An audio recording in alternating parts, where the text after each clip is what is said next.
maia loutou pa ia Samoa. O le amatanga fo lea o le tautua, le siufonga o le tae o fau e le nei aso. O na iei leo le manatu, tātou si i le vi inga o lo tātou tapau le langi. A wā o lana taita inga i lo na alofa tu noa i lo tau soi fua ma le mātou ola kua mafua i o na tātou fisir fai in Manuia. E awa e o na o tātou toi whaaftaia lo na alofa ia ma fo i pēa le vi inga i a teia. Tātou tapo i atu i le tua i se vi inga ua saunia.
Tātou talo, ona o tātou whaasolo ai lea i fuanga fo i ma Polokalame, e pei ona iai le nei aso ma le tautua ua o tātou whenga iai, tātou ifo ma talo i le tua.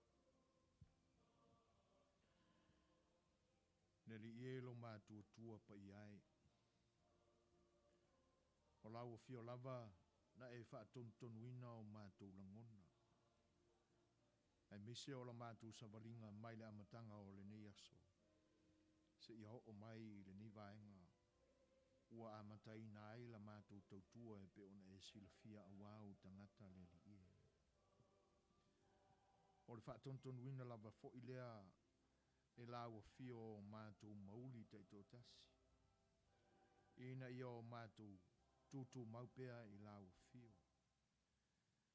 Ma ua le au noa ai i Matou mau whaamanuianga. E pe ona tu mau ai lo Matou. My dad. Ina ua o Matou wala whai mai in Manuia ma le lofa o lau fio. A wa sa malo lo tangata i le po umamai. Toa amalie ma file mu la Matou whainga manolonga. Sa ili se malo si a wale nei aso. Ma fe au ma tiute e pe ona e silafia. Le wo Matou palele li e whaamanuianga o le ola, whatu mawina mai ate oi. A me se o le Matou malosi i la le tino, whatino ai o Matou ngā luenga. Whapena foi ona e whaamalosia o Matou mawhauwhauma o Matou langona. Ina i o Matou whaete ete le li e mea Matou te whai. A me se ina i au waia tupea o Matou loto matali tonu i lau fio. Sanga tonu ai o Matou wala. Ya me se ina i o Matou tali tonu ma whaatua tua i lau fio. E te le tu una i Matou i me wha le tonu ma wha whatea tā mai i lo Matou wala. Whaaftai o no awa o onga le li ie. Tā pasai na ai o mātou wala. Pe au mātou whaitau ia ua whionga pa ia. A ua ato toa ia vaenga ina ua maliu lo walo keriso mo i mātou. Onon maliu lava lea le li ie. Ua manuia ai i mātou ina ua tue tū mānu malo mai. O ua mātou sauwhanga ai le soifua maleola ua umaona e te pena mo i mātou. Whaaftai le tamai. Maua i mātou le toa malie mo le file mu. Pe au mātou wole atu i ato oe. Maua i mātou au wha mawhanawhananga le li ie toa tū ngā o la mātou wola. Pe au mātou tari tonu e te le tu una i mātou. E mesio awala ese o lau tau singa alofa le li ie. E maua lava i mātou. Pe au mātou suru wha i atu i lau fio malula ma alofa. Mātou te o ese so o le li ie i lau fio i le tele o teimi o la mātou wola. Ai pitai. E le olo finangalo lea ina ia whano i mātou. Mata a se i mātou i le soi fuanga nei. Na e sa ili mai ai i mātou i lou lava finangalo pa ia e ala mai a Keriso Jesu whaaftai. O le file mu lava lea na e tapena le li ie. Pe a ato toa lo mātou talitonu ma le whatu atu i lau fio. Le ola lea ia i mātou. E ola ai whaamavau pe a o mātou talia lau fio. Whaaftai o na o loa nganga pa ia. Tai tō lueina ma whaatonu folau ma whaatonu wala ia i mātou. Vela fwoi lea ma fia fianga i o mātou loto lea li e. Wa peanga māsa sei lava i mātou i le soi fuanga nei. Ai te la vea i ma e o fōfutai i mātou i o anga le leima le alofa. E mautu ai lo mātou tali tonu i le o le tu la fua i mai whaaftai. Ia le li iu o mātou mumoli i lau fio. Lava singa lau whanau i le ni aso. Whaatonu tonu mai i lau fio ma ia e pūlea o mātou wola. Anga le lei lau fio ia i mātou i mea umalava mātou te mai vai ai. O lau whaasoa pa ia le li iu wa loa lava o na ia i mātou. E tau lava ina o mātou wole atu ma le tali tonu a ia i lau fio. O na e fōa i fua ina mai lava lea. Lea le tamai wha mole mole se ia e la le ina i mātou a mese o lau whanau i whenga iai ma whiau ma tiute o le nei aso. Anga le lei lau o fio i o mātou wola te to tasi uma se ia tau i le uma o le nei aso. O le vi inga e fo i atu pea i ato oe. Lo mātou tamai. Mātou manatua le lalangi vevesi le li ia o no wha e te nane ai ia le vevesi a i o loto ma manatu. Wha sausilio i mātou nei le li ia inisi o mātou usua tangata. O le mwhai e o na o mātou whaatino le alofa e te whina ngalo i ai le li ia ina i o mātou wano lo whaatu e pei o na e alofa mai. Wha mole mole le li ia. O mea umaia ua anga sala ma se ai i mātou. O a vea ai ma tō ngai lo mātou wola tau au ina le mwhai o na o mātou o ese mai ai. Ia ole ole atu i lau fio. Ina ia e lofangia ma wha mangalo i mātou. Ma toi wha sa oina e lau fio mātou wala le li ia i lou lama lofa tū noa. Le tamai, se ia e sila ma wha whafonga ina mai la mātou te tamo. Atasi ai ma mea umalava e pule au lau fio e o lava i o mātou wala le li ia. Tu ina atu ai i ate oina ia e taita ina i o file mō le nei aso i o mātou tiute ma mātou whiau. A o mana tu na tunga lilo fo i tonu o mātou loto le li e. O la ua fio lava e te taita ina ma pūlea ma ia whaia pe i ailu lama finangalo. I o le nā leo lenga ma le tatalu, le atua wha mole mole, se ia e lofa ma wha fonga ma talia mai. O no rou lava alo i Jesu Keriso le li i maro mātou whaola, wala atu ai la mātou i fonga ma le tatalu. Mai vi ia i lau fio ma lo suafa mamana e nei o i le whaamama. Amen.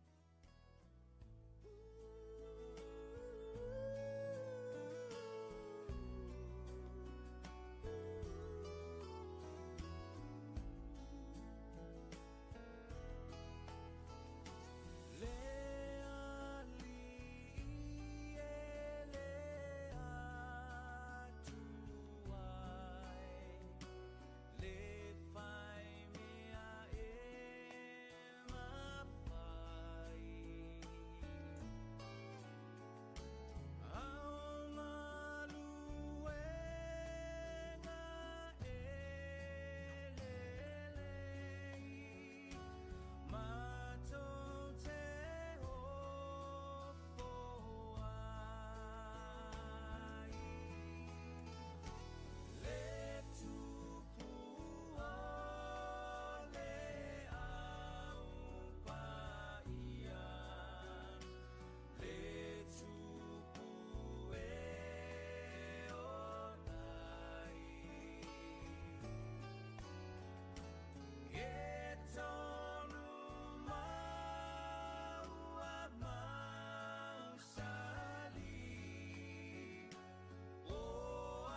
Fatalo fatu le paia o lo tātua tunu.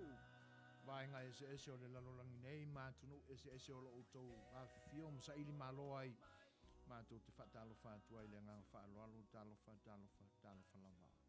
Ia malo a fua ai lau o maua i loutou soifua ma loutou taupati fe au mga luenga e pe on whenga iai le ni yaso. A o le lofa lava o le atua e pe o na ua mae o na o tātou whaafoi le vi inga ia te ia. Ia o le nganga whaafutai le nā i na ua Manuia loutou soifua. Ia a o sa mātou wola vai o leo tātou whitapa iai le nganga fia i le ni yaso. Ia fo ila ia o le vi inga i le tātou te paau le langi o le tātou o tua no o na ia whatautaia loutou soifua ma utou ala. Ia a o le nei fo i au nanga e pe o na o tātou mafutai. Vaenga ese mai tū te tele o le tātou atunuu. Ia mātou te whaafeiloa i atu ma toi whaatalofa atu. Ia ai alo maia o le au nanga le nei a le siufonga o le tai o whau le nei aso a wālo tau pa ia ma loutou malu. O tūlanga e pe ona fofuaina i le nei aso. Ia ona olo o fau foi. Ia ma nisi foi o Talanoaina a tonu ua maua i lunga o le upenga te whailangi e te nani foi o le Facebook. Ia whaasalalonga foi a le nei ala leo. Ia ona o le whailoa inga ma le whionga le ripāle mia i se teimi o mua o le nei a fiafi. Ia o le tūlanga le nā o fuafuanga ma le au nanga lo wharualesi o si ufonga o le tai o whau mo lo tōpa ia i le ni aso. O vaenga ese la o le tau mawhai ina ia mawhai lava o na maua i le nei aso i le Polokalame e pe o na o tātou mafutai. Ia whai fo e mātou te le au i niso Polokalame e pe o na iai le tele o teimi. Ia o na o tūlanga nā o lo tāpena pena iai. Ia mo le whailo inga ma le whionga le pāle mia. Ia i se teimi o le fiafia na nei. Ai o Polokalame masani lava. Ia le iai nisi vaenga e ono avesea ma toi whaapopoina nai lo le nae pe o na ua whaasala lau atu o le fo ila ua tau mo whai e toi longo puiali i ma te tau o le whaasala launga le nā a wālo tau no fosila fia. Whaafeiloa e atua i nisi o le atunu u mafuta mai pa angai pe o na masani ai whaafeiloa e atua ia Maria Fatima le vale le ngatai leo fia tau wau. Ia whaafeiloa e atu tapo ingo te whatutua ia soli ulale tālofa lava mālo le soifua Manuia langi mama i loutou pa ia whaafutai i loutou whaatasi mai. Lea ua 3 minute te ainili tūla 5. Ia la tātu fo ila se pese lea. Ia momoli ma whaalau tele i nā tuai alo whaanga i te nane fo i o wha manuianga. Ia mo loutou pa ia mo loutou malu le whengai ei matiu te o le nei aso. Simari whaafonga.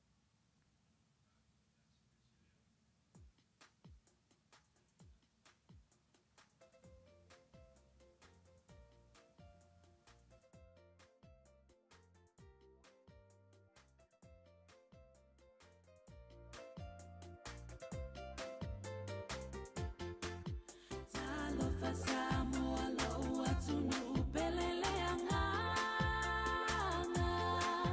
I say yo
Whawhiawhianga mātango whie, ma le longo malia le tumaita ia Marina Davis, pe o nau tau whaafonga mai ai le ni taimi o le ua tūlai mai le taimi 7 minute te ai nele tūlai 5.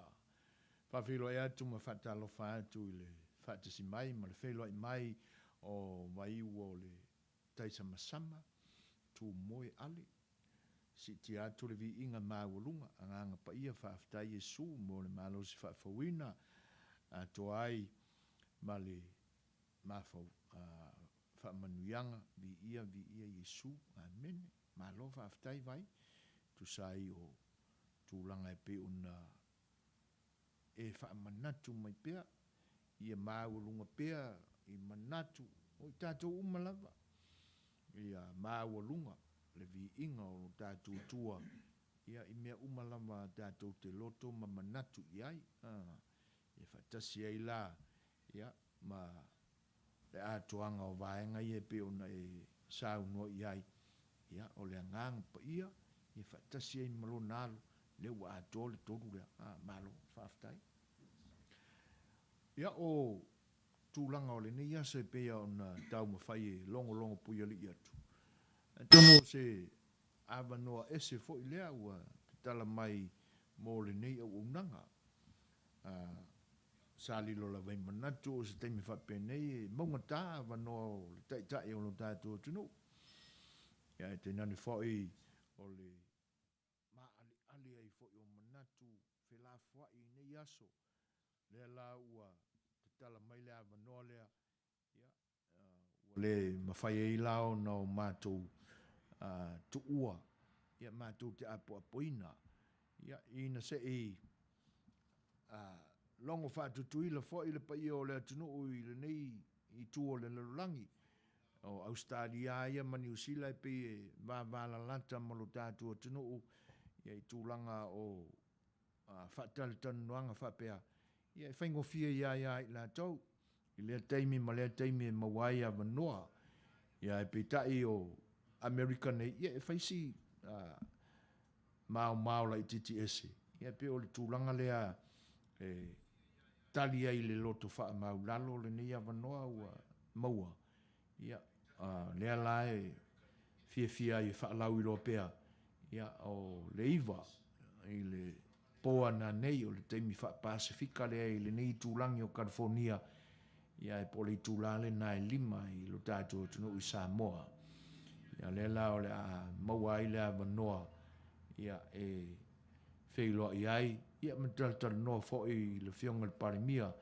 Ia mo nisi fo i o mata upu e ao na sila fia. Ia ma tātou taltala noa i ai. Ai mo le lau te lenga lava o tūlanga whapea. Ai e le tu ia lava o ai lava nisi o le atunu e fia whaali so lātou manatu. Ia mo le nei atunu o Amerika. Ia a whaia e fia wala au mai le telefoni. Ia o le numero le tātou telefoni e pe ona iai le nei vai tau ma o lo whaongaina pea o le telefoni 502 5 iwa o 25. Ia mo i lātou e fia wala au mai pe a ieni vaenga ia e fia fisiringi ai le fionga le parimia. Ia manisi fo i fafo atu o Amerika nei, ia pe o Australia, o New Zealand, ia mono tātou tunu i Samoa.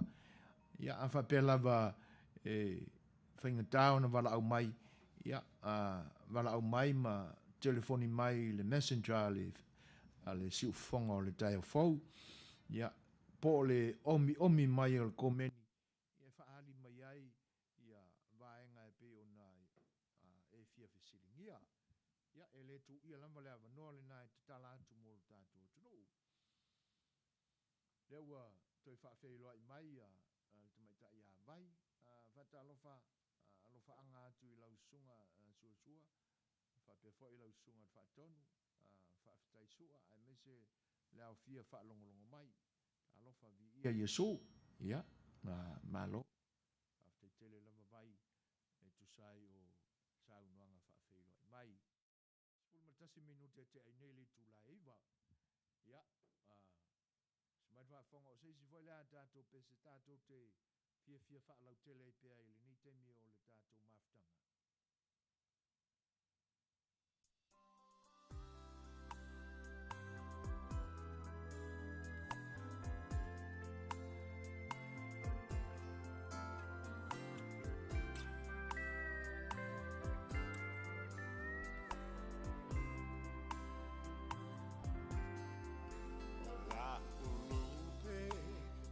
Soanga opetu olona suafa safalele ifisanga o Samoa wafo inei mane olive mata le tumu oloanganga le fui vine o la rosa fuamatala Emma euleke risopoto le fuafuina wala loto waliu wale vai osina iloto fetu ea wala upaanga Esili tasi oilo wanganga Yatanumia Suuse se io alofaga Te io e mauamene Ia te oe fetula upele Esili lo tau I penina matai Mane tele Tailo ya rasi O lepanonga Masusana Isarona Befa Tusa Tusa ina olo alofa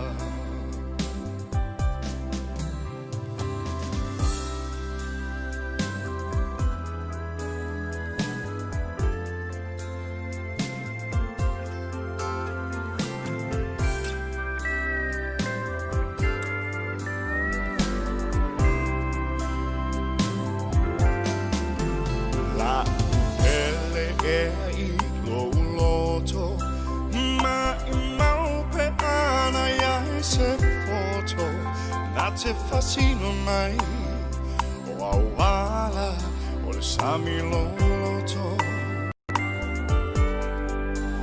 I see you ta my moina le mayo penina fetu ela mama oro pule oiaita Waleti Oa o Solomona Mana upu fatupu alofa Ile lili mauna funga Peole rosa Wafa apena o umomoonga Sia ufana wile sa olotonga Vetu Fascino pea I le fai'oa Te io e mauamene Ia te oe fetula upele Sili lo tau I penina matai mane tele Tailo ya rasi Lepanonga Masusana Sarona Pefa Tusa Tusa ina olo alofa Pefa Tusa Tusa ina olo alofa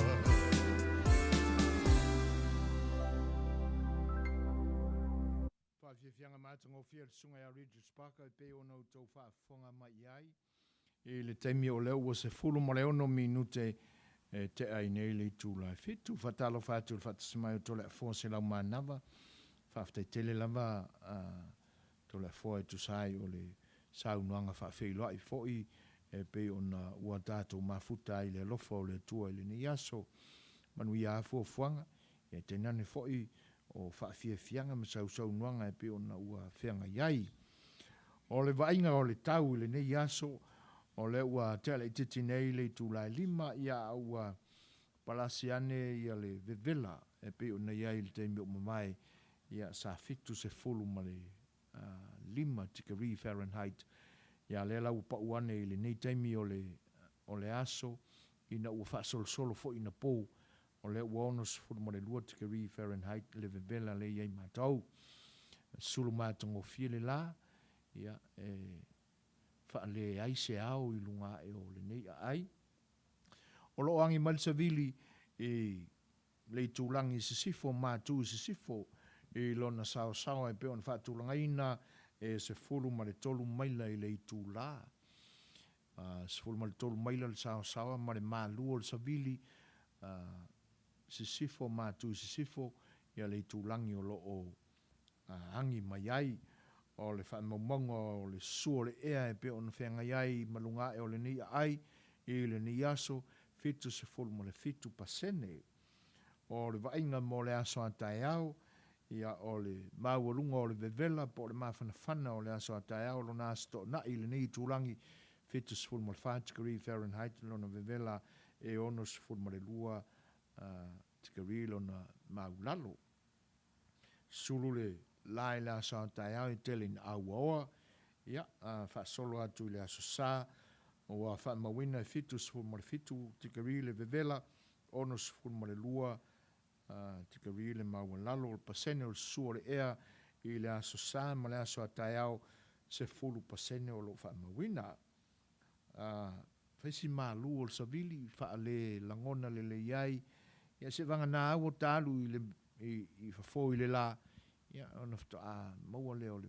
vela o le la ai malu le Savili ia pe on fa mawina sful mal tolu maila le tula lona sawa ia le pe folinga e malu ai le ne yaso ia a ole unga atoa o lo vela lava ia o se va inga nai le tau tala le tau pe on fa mawina il ne ai o Long Beach California ia mo le ne yaso farile aso luas ful marfa o le masina o iulai o le atau atu nei.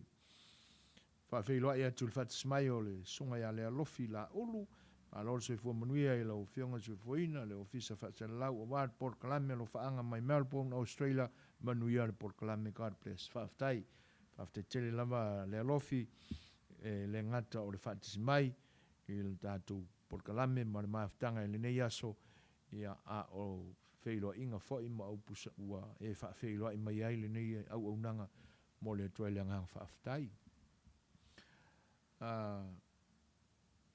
O le vainga o le tau i San Diego, North County, e pe ona ua faalia mai le tamaita ia vai. O lo angi fifile mu mai, ma le malu o le Savili i nei, fo i tuli manu San Diego, North County vi ia Yesu mo fa manuianga.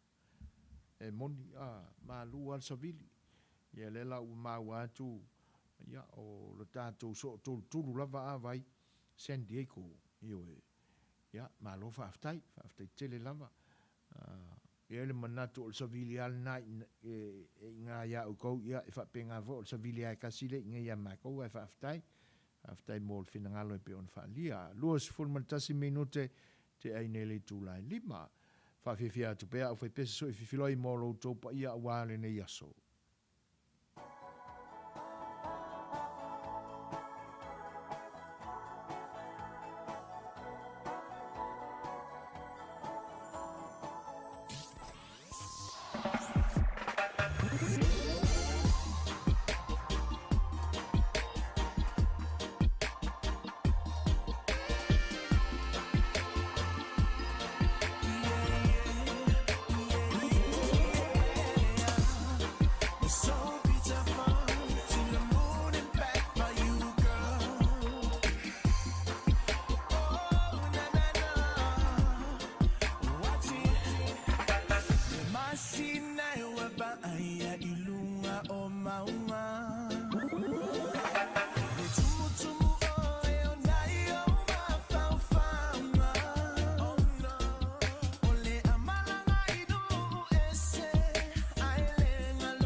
Whawhiawhia tu pēr mō loutou pa ia Samoa.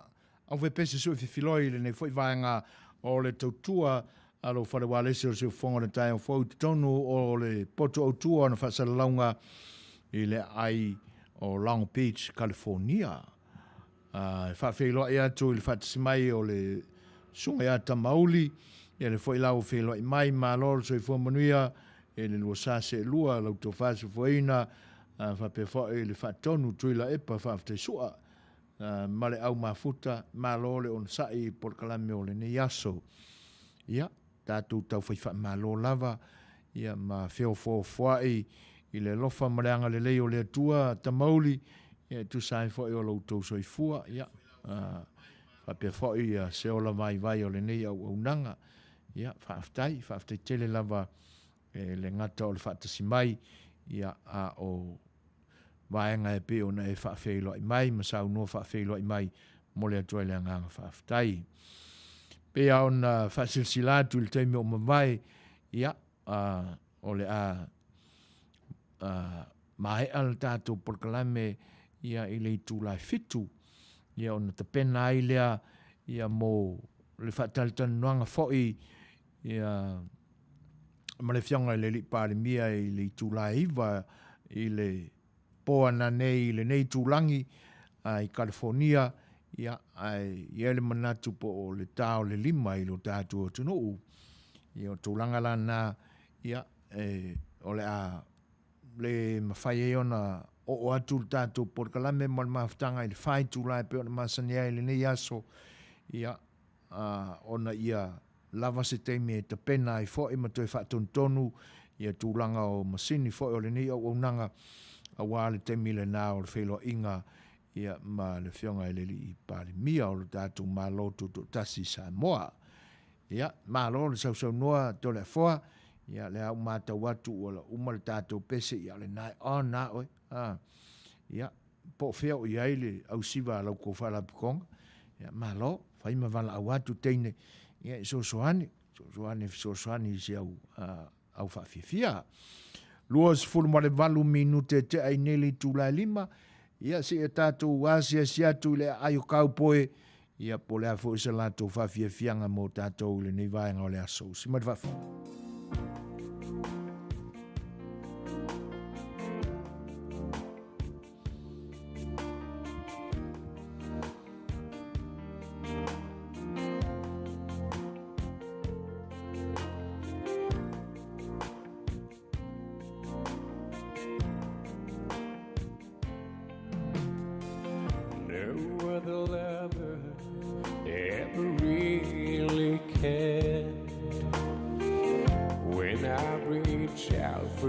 you've always been there.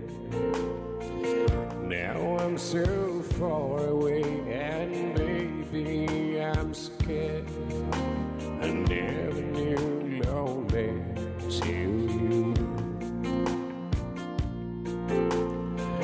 You are my rock and the strength that I need to keep me safe in this path that I lead. Now I'm so far away, and baby, believe I never knew lonely till you. Never knew lonely could be so cruel. Never knew lonely could tear you in two. Never loved someone like I love you. I never knew lonely till you. I can't make up to the times I've been gone.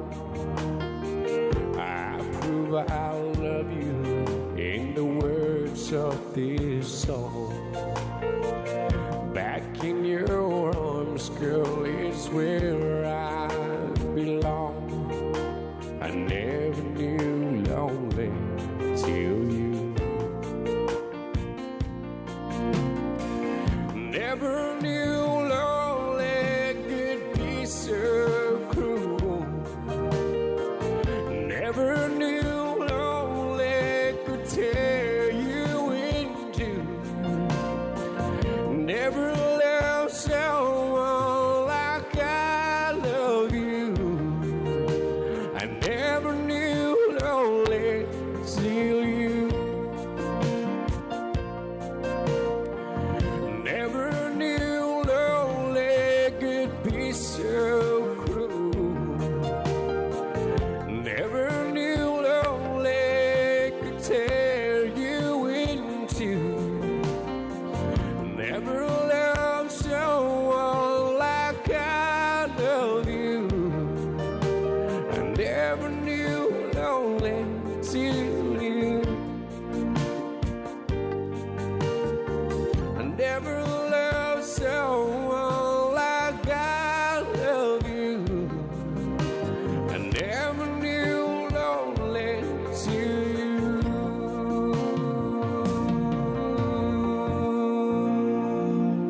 O lea ua toe lua se fulu ma le vale minute o na tāle o le tūlai ono. Ia o whawhiawhianga na ia mai le ai o kaupoe le sunga ia Sam Tukun e pe o nau tau whaafonga mai ai i lana whawhiawhianga mātongo fia le nā. O pe au na whaali atu ia o le ua toe lua se fulu ma le vale minute o na tāle o le tūlai ono. O mana tua ele sau noanga whaito tasia e si o toa fine ia se lau manava. Ia so fo i o Fai'oa i konseti. E pe o le asole nae e sa ili solo ai e taulele o le nu. Ia maua sina whangu pia se tasi male awha e wha manongi mai eila na mata mata i se konseti. Ia eila le o nā fo i lea e umaa se pese po le ase ia o na anga i file mua le ta po ai po le fo i lisi me se so ai. A eila le si o nana. Ia e tinga o na uma le siva po le ase me o ai alualu ko a kāsianga uia. Ioi. O tūlanga e whaali mai ai le loto e fia. Ua umanga luenga sa whianga iai. O le ai ase si meo to e whaalave lave mai lona soifua ma lona finangalo. E nā o ia lava ma le musika le. Pe le ai la se musika. Ia e aluaru ko kasi ale maka upo singa o nga. Ia o anga lava o fianga. Me le maloa whaafitai. Se u to finea se lau le whaifai ko kasi mai ana. Ia malo. Ia, o lo tau mwhaila vai tau amatu ani nei vaenga wau mauti noa. E tele ma lave o fitao lo whengai matatou le nei vai tau. E pauala le isi fo ta ua o whawhitau lia. Ia o le matua i ungai a kua o ngai musika fo i e whaanofo file mu ai manatu ma alu la koa e kakao le whaku. Ia ai whawhitai pe a whai o le nae ua whawhiawhia i nai whina ngalo. E whatalo whaatu le whatasimai o le whatalenga ia namulau ulu alpota inu u. Ia malo lava le tau wata i soi fuina whape fo il whatonu i atu le epa whawhitai lua waalu to lua. Ia Manuia le Polokalame a Maise le lua whaatali Talanoaina marapane mia whawhitai. Te tele a i lau to whawhoi namulau ulu. Ia Tusa i foi o le whatasimai e te nane foi o le mātango fia o le whawhelo i mai. Ia, matu foi sa matu whawhitai a se whamalo.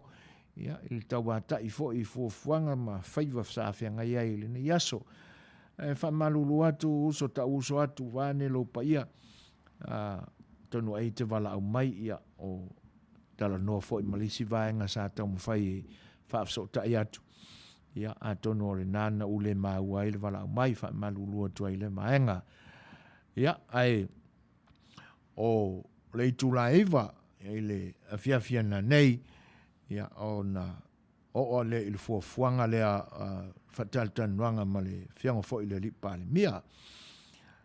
Mai ala, ia, tala le itula fitu, ia, o na muta leo le tātou maafutanga i le taimile nei, ia, e toi tapena ai, ia, le itula e po le afol fitu, ia, pe a fitau i lava ma fuafuanga, ia, ona toi te tala atu fo i lea, mataina le isi tiute o le neia fiafi, ia, o le temila na ua whaavanga, ia, mo Talanoaina o le whianga i le lipare mia, mai ala le tolu i tūlale nei, ia, ona tātou tau mawai lea mo ni nai taimi, ni nai minute, ia, ona te pena mai lea, ia, mo le taimi awa, le fiafiana nei po le afole fitu i le valu, ia, ona tātou toe whita pa i rolea, awa le i tūla iwa, e le liwa toe whaasalaunga, ia, i Samoa mo le Talanoaina o le whianga i le lipare mia.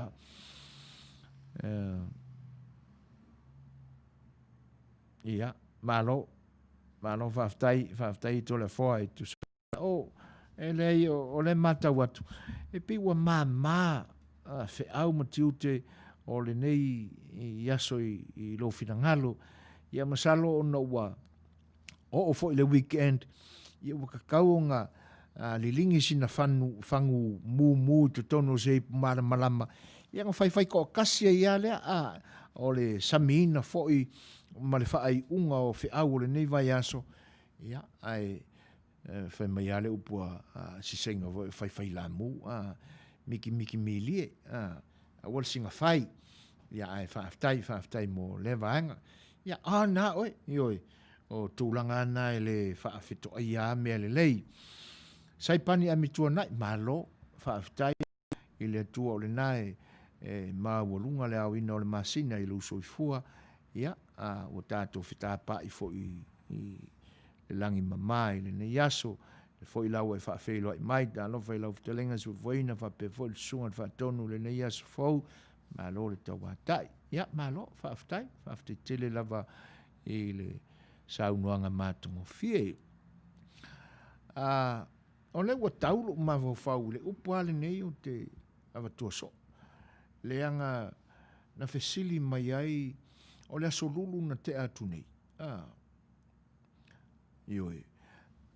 O lo whaawau pea i a Polokalame o le tafsi whaile ne tausanga.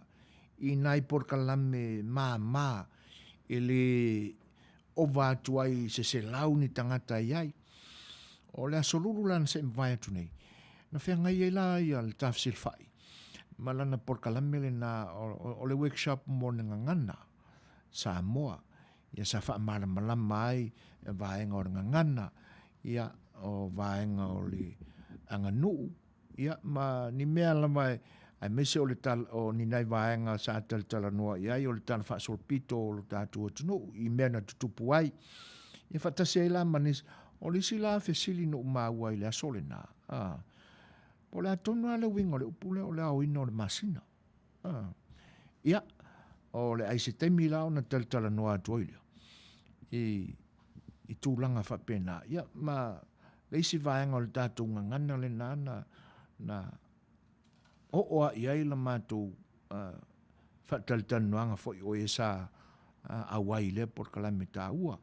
Ia ai, si mari whaafonga o le ato e avatu se isi peselea ia mo loutu whaafonga anga I le temi ua i to e 2 minute o na tāle o le tūrai o no.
se atu I le ia.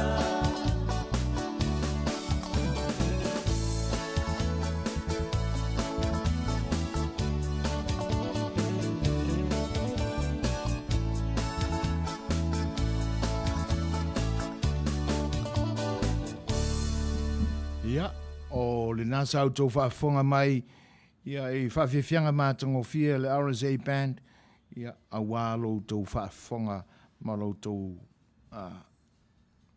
whi tātāpua I mai le nivaenga o le aso. O le ua toi se fulu ma le 5 minute o na tāle o le tūlai ono.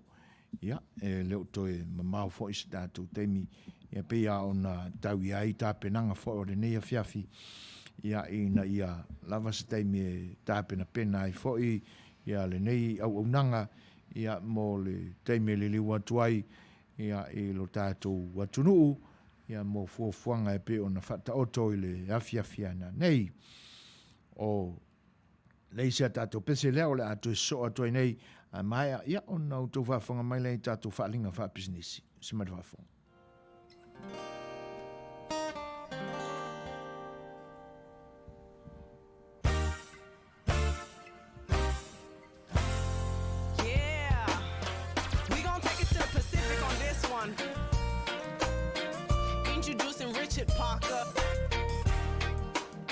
Your girl Ezzy right here.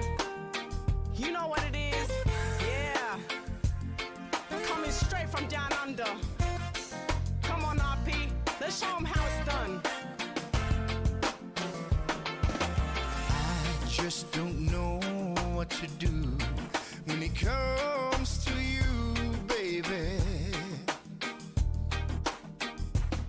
My mind goes crazy and my heart does too, babe. But girl, you know it's true. All I really wanted was you.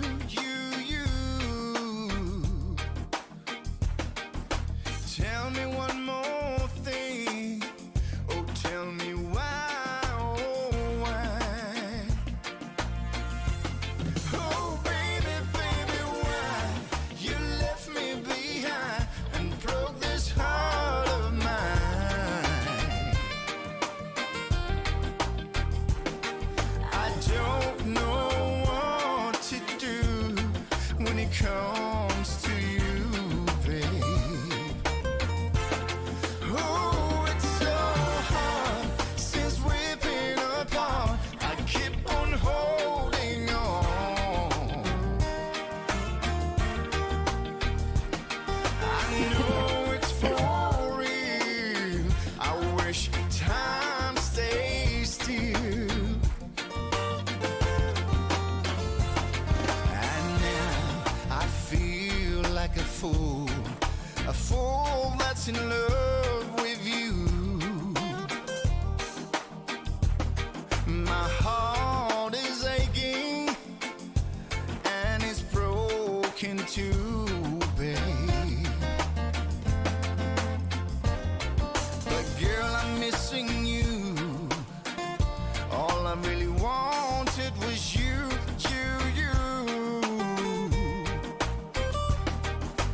Tell me one more thing.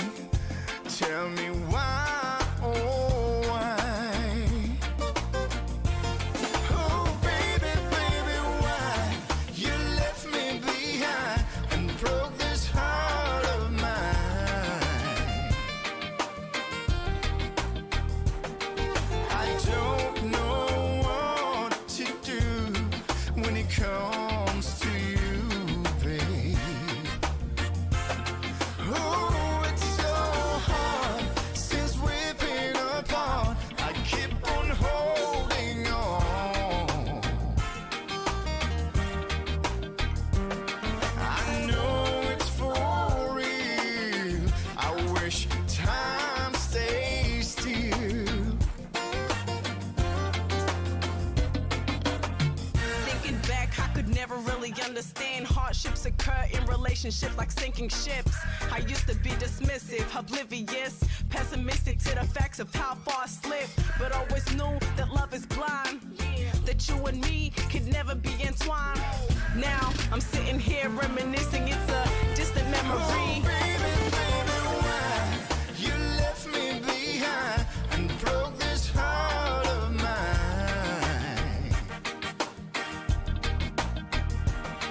I don't know what to do when it comes to you, babe.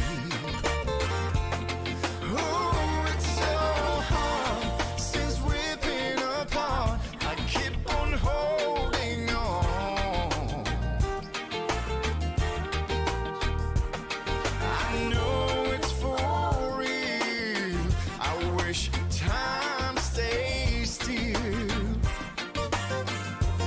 Oh, baby, why you left me behind and broke this heart of mine?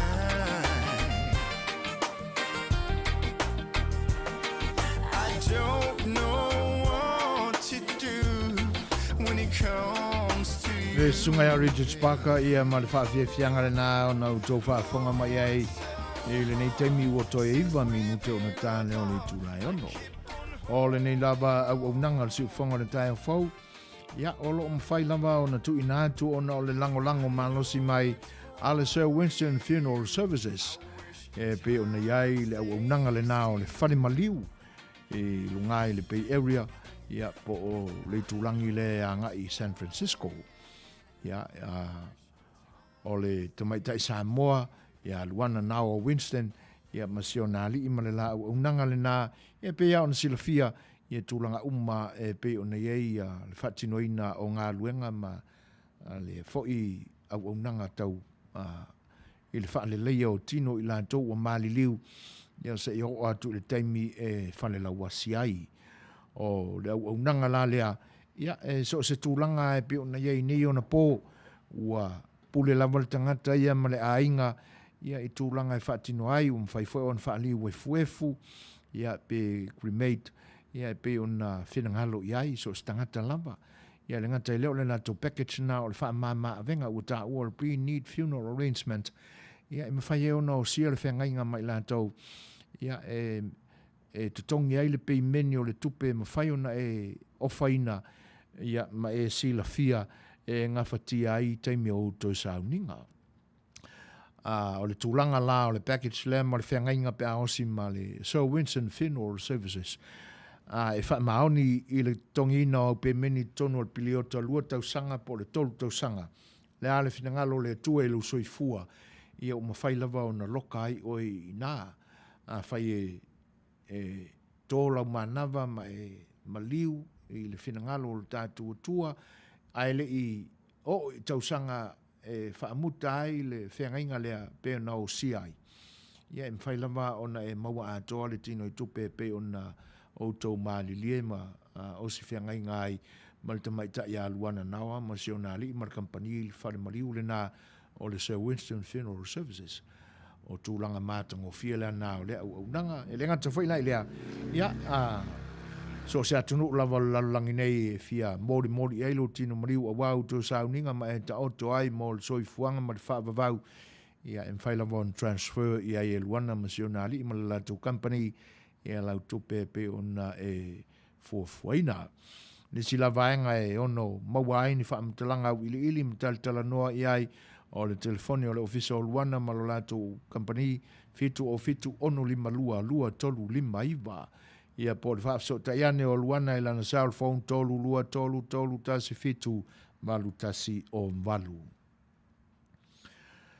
A whaifoi o Tusa ilia sauta vale le lei anangata sawa ia asesiane i le island a Widia i California, South California. O lo ia i le falta vale na o le performance o ro seio ia i lalo o le pulenga al sunga ia ike po aiki manda o vaenga e matango fia i fo ilea au unanga ia e le mwhailama o na muta le au unanga o na e whaapea o lo tonu o credits. Le lava le tūlanga o lo iai ia ele ai se mea la fa pole nai le fina ngalo o ta vale le lei umalava ta vale matango fie fausanga fa nei ona po ia te nani fo i o ta vale ananga ta ia o lo o yaila ina ile tua tusele na o le tasi lima fa o East Wheeler Boulevard ia ile Io Wheeler California 90601 ia o le telefoni fa so ta ia il sunga ia aiki manda o lana telefoni fe avai iva o iva ono tolu lua ono lima ono tasi ia por telefoni o le ofisa lima ono lua ono iva lima ono iva o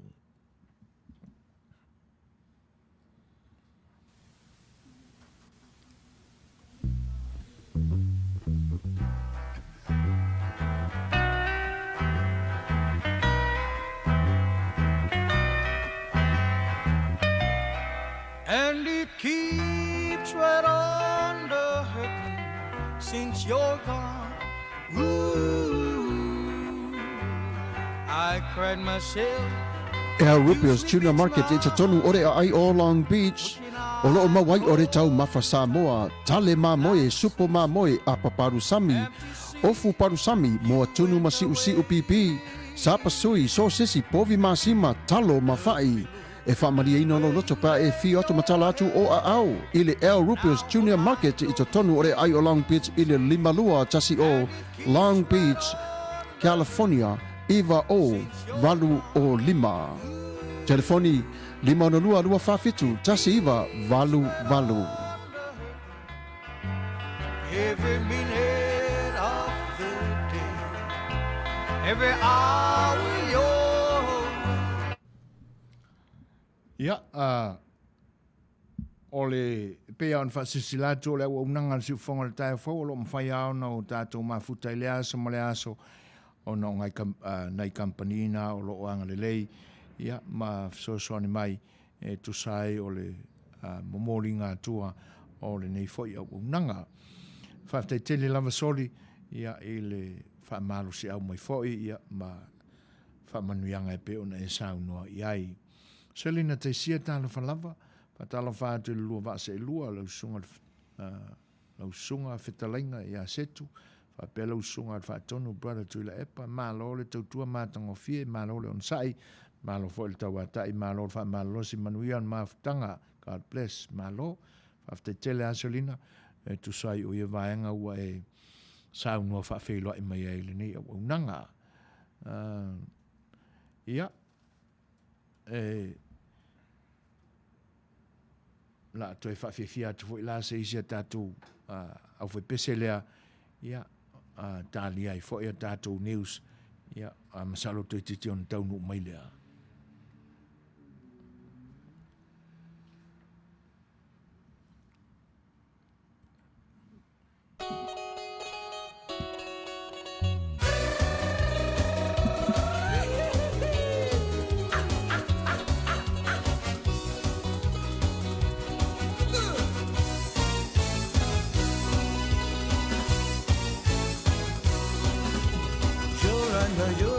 Yoranda, eva ineta iti, awe, enoa, eva ineta iti, tiare, oh,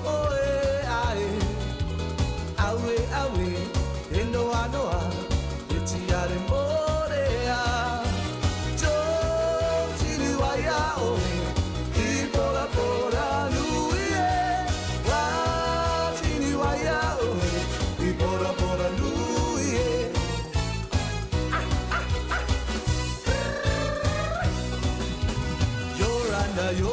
Yoranda, eva ineta iti, awe, enoa, eva ineta iti,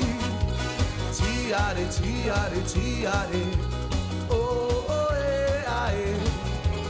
awe, enoa, tiare morea, jo, tiriwaya, oh, pora,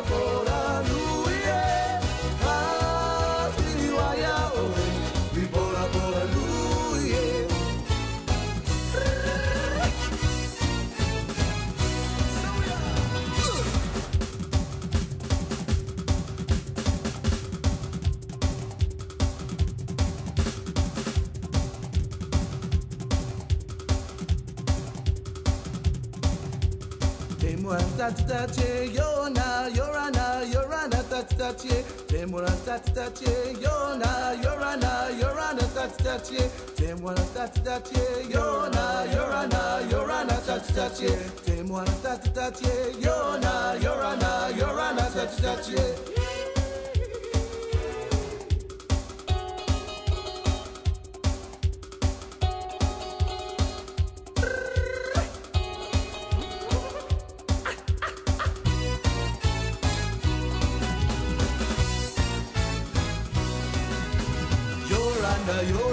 Yorana, eva ineta ichi, awe, enoa, eva ineta ichi, tiare,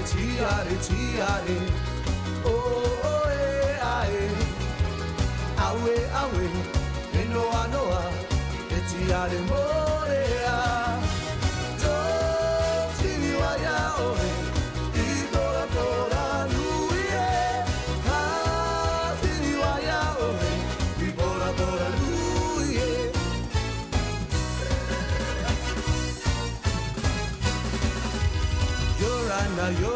Yorana, eva ineta ichi, awe, enoa, eva ineta ichi,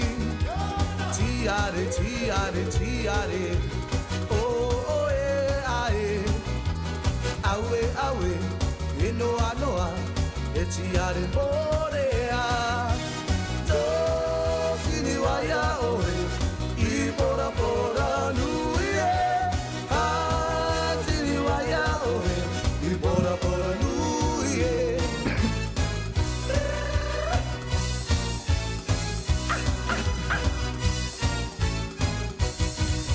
O le upo e pe ona o le taimi ale ne o le Polokalame whaale Aganu'u. E ane o le ale o a i tūlanga e pe ona masani e tēnā ne o Polokalame fofoina o le ne yaso. Ia ona o le tūlanga e pe ona ta oto mai ai fuafuanga ina ia lava se taimi te pena le ai ia mo le taimi e Talanoaina ai le panemia o le tātou tunu i Samoa. Ai pe ua o mawhawhau e Talanoaina i nisi vaenga la iti. Ia e ono whaataunu'u ai pēa ia fuafuanga o Polokalame pe ona whaata oto i le aso ma le aso ia awana fo il tautua alo whare wale sio fongo le tae fau. Pe lau nisi la ofisile pe ona tūla i mai. Ia, i le upulea uanga ngana so ai fo i le tātua tunu. Ia, whaafeiloai. Ia, pe o le tūlanga le nae maua te leile le muangana lea. Ia, whaaftai lo maua lunga pēa lea wina o le masina. Ia, a tātou wa ai i nā tūra o mea na whai le tua. E ti ngā lava o na ma mai atu le pongi sā pe a whai o le vai tau ua vai ai le masina. E ti ngā lava o na uma atu le pongi sā ua fōtua i mai le malama. Ia, o nisi a so e la lata i le valu o tātou vai a o lai te e mai a i runga i se po whea se i tūlangi. E tātou te vai a i pe ale masina. Ala wau. Na susulu ana po. Ia, tātou momoe a o whai a ngā luenga masani a le fōfuanga a le tua. I ona vaenga te tasi mo na pāneta. Ia e pe ona ia i le tūlanga le nā. Ai tātou te wheala mai ai le tae o e soai. I o lae tātou te vai a fōringa o le masina. A wale o to iei lalo na malama e pe ona iei teimi o le pō. Ina ua o mai fōi se tasi o malama e sili atu lo na popula na whai ai le atua. Malama leo le la. E fōringa lai la u mātau atu iei masi au whai tau ina o mea tutupu. A tonu o ina e mafua mai ai le upu lea le atunu. A o mawalunga le au ina o le masina. soifua. O lona winga. Ia, o loo maua pea po ai lava se tangata, o loo tu mau pea le mātango fie o le alofa o le atua o loo whatu mawina ai le soifua ma le ola o le tangata pe a whailoa. Ai pise i o le wha tusa ina le nā winga upu ma winga mea. Iei whai ātala wha Samoa nā tau ia e tātou te Talanoaina ai, ma wha winga ina ai upu o mā vaenga. Ia e pe ona iai le mā vaenga nā e tu la whasa. Le li o toi wā ma lona tua whawhine. Teine le nā e tau whi ai. Ia na whai lava wa le ma whai a, le mai a o le tamai ta e le fia ai i lona tua e taasa wali i le tein. Ia e tangata fo. Ia ki ngā langa, ngā fwoi ngā sola skamo koiwa. Ia e le uma le turi loa pea. Le nā la wo o atu nei lungo le vai. Ia ona e ila le la au le nā o le fasa e tu i au tafo le vai. Wa pe ai la wa a ea i lunga le li e lafi mai e lonto fine. E peta iane. E ngalo i le li. Ia o lo la foia le ato le fasa. Ma la foia tu ai malona ata le e lafi lungo le o le fasa. E fai mai le tala. E ilo atu e le tamai ta ia tapu i tea. E ilo atu e tapu i tea ia le ata o lon tuangane lai. La fa pe tapu i tea. O le ata la foia le o la foia i lunga le vai. O le la au malona tuangane lai. Mai le tala osoa i lalo le vai ngali le aka o le. O le kama le la foia i. O ina e tau mai e o se loto o matua i. Whaatumuina e le te apolo i le loto ita. Ia ilana sai mai lo ia le tama. Ia na whaapea lolo le mawaenga ia. Toi wā, ia sei nālu. Le au walu i langi. Ai, o le tā mawaenga. O tū mai le tūlangi le sifu. Ia, e le temi o le pō. Ia, e te ala sewai. E te tango sewai. E te alala whai ai. Ai au tū mai le wambe au i le tūlangi le sa. E te ala sewai. O lona winga. O le whetū o le tapu i tea. Ia, ma le masina le na. Whawhelo e atu le whatas mai o teu li leifi whatai. O le ale whesili o le so. Ia, le lei. Whaftai te le atu si mai. Ma lolo soifua. Ia le ngate lea. O le whawhelo e atu i le Yeti Lamb. Good morning from Sydney, Australia. God bless. Malo whaftai te le Yeti. Tusa o le whelo i mai. O le whesili, na whaile workshop ale tāwhesila whai i le vai ason se mbai atu ni. O le isi la whesili lea o te tia umatali, o na tali. Whesili po lea le winga o le upu lea. Au ina le masina, maualunga lea au ina le masina. Ia. O le isi la whesili na tūlai mai. Nā ngā sa Matou Talanoaina nisi vaenga o le Aganu'u. Ia.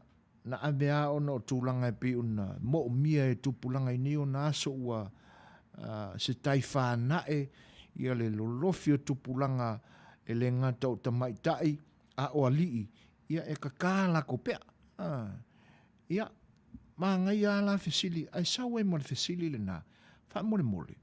Po le hale me ta oile pea o le songa i miti. La le mafuanga na mawaile mea o le ingoa lea, le upu lea, le songa i miti. Ia, se amai ei se whenangalo o tiuli, ia ono le ue tā pā mai foi po le ale whesili o le so, ia o isi nā whesili. Ai o le tala i le masina si wha umaku pea. Wai whiinga ungar kui konga msale vau. O whinau, ona, e wha pea le atuanga o le tala. O le whaiva o le tuitonga. E mau tele le whaiva o le tuitonga pe a o i po masina. Ia. Ai se pā le tuitonga e aina. Malolofia ne ai le matango fia o le pā le tuitonga i po masina. O le mafu angalana na o le fia o le li tuitonga e alulu na faiva i po masina. E fa pena le fa mtalanga. A o ia i foi le ali sa mo tau wole na o sale vau i le atunu o tonga. Ia talalasi ala atunu. Talalasi, tele tala e le tasi se tala. E pe o le tala o lo tau fia uia ma wa yesi no uiloa. Ai fa malu lua tu foi ono le tala e ei nai vaenga fa le tonu o le tala. Ai o tala foi o le tatu anganu. Alo upuma alo ye man tu le fa matalanga. Ona le maua le o le ano mone o le tala malona aunga e mawhai ona tatu fa pe ta ua le tala. Ia pe va pe voin manatu ni se fa long i le ka ua le kala. Ia e fa malu lua tu la pe fai e tau vale lau fa fonga mai tūlanga o le tala. E fa pela le tala. Alula le tuitonga e failo na fai vai le po. Ai fa ngota le kako kamaro o sarvao i tō fanga o le tuitonga. Ia. A tonu ora na o silafia. O le mela, e so se tau tai ama so se tangata e lo fai tau. Ia lala e fai tau le tuitonga. Ua uma po uma vai po masina. Ia. A o le nei lai le fai se fa ma vai nga le fai vale o sarivao i lungo le lau i lele. Ona fa pea tulo le ia o Talanoaina nei. Ia se foi tūlanga o le aiai le po ataiao na le oso le masina ataiao. O la le tuitonga lea. Ia e fa pea kul kaule le Samoa. Ia le e oso le masina ataiao. E oso le masina i le po ataiao. Finga mo foi kul konga le ai ua uma po masina. Ia na fai ale o le finonga lea. Ia na fa pea lo lea. Ia ali i sarva. Wale lei. O la ta oto i le ta finonga. Ai o taiao ai le oso le po masina. Ia ua mūru whanga ia te ai. Ono na winga. Ua fasioti. Po le alawa le tu e ngā whaasalanga e o le oti. Ia o loi le po. O le ali foi o salivao. Ia. Ta ai tūlua fo. E pe ia ona tele ai nā ona po.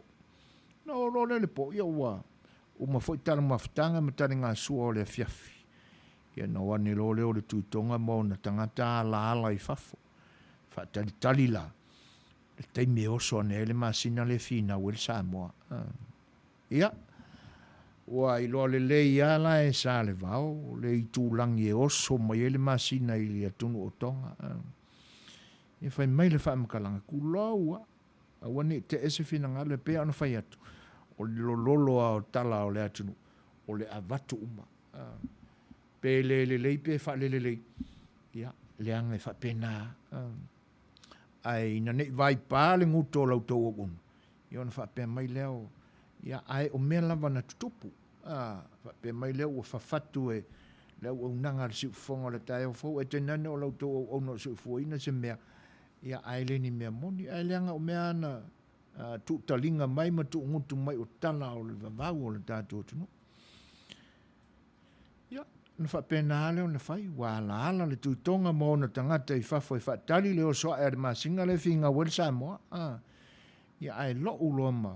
Wai lo le ala e sa le vao le taime masani no soa le masina. Ia ua fa ngā lo na paua fa taulaitu. Lo ulo ma sa le vao i lunga o le maunga i le meo soa e le tūlangi o. Ia. Pāne ale fa fonga. Au singo mai ro i ngā sa le vao. Ua i ila mai laia le tūlai o sa le vao. Ia ma mea umanga e. Ia. Ua ofo la le tuitonga.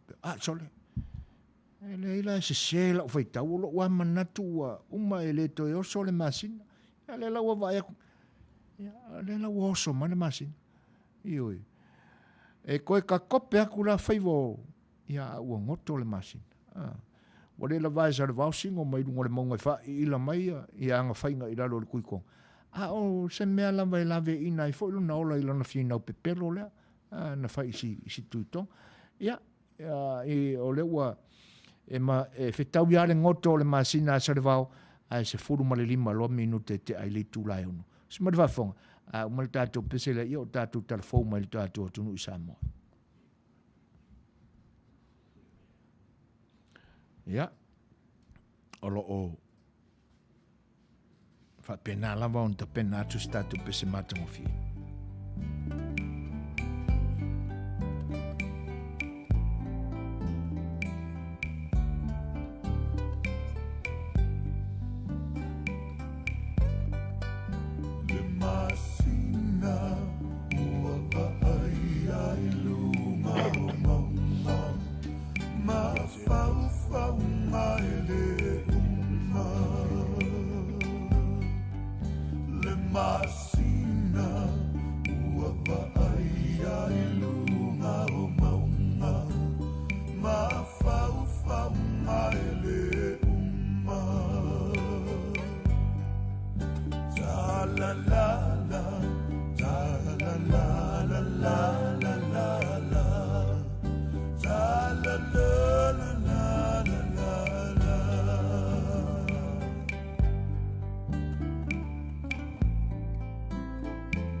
Tango i lo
O lea ua luas fulmatasi minute te ainele tu lai ono.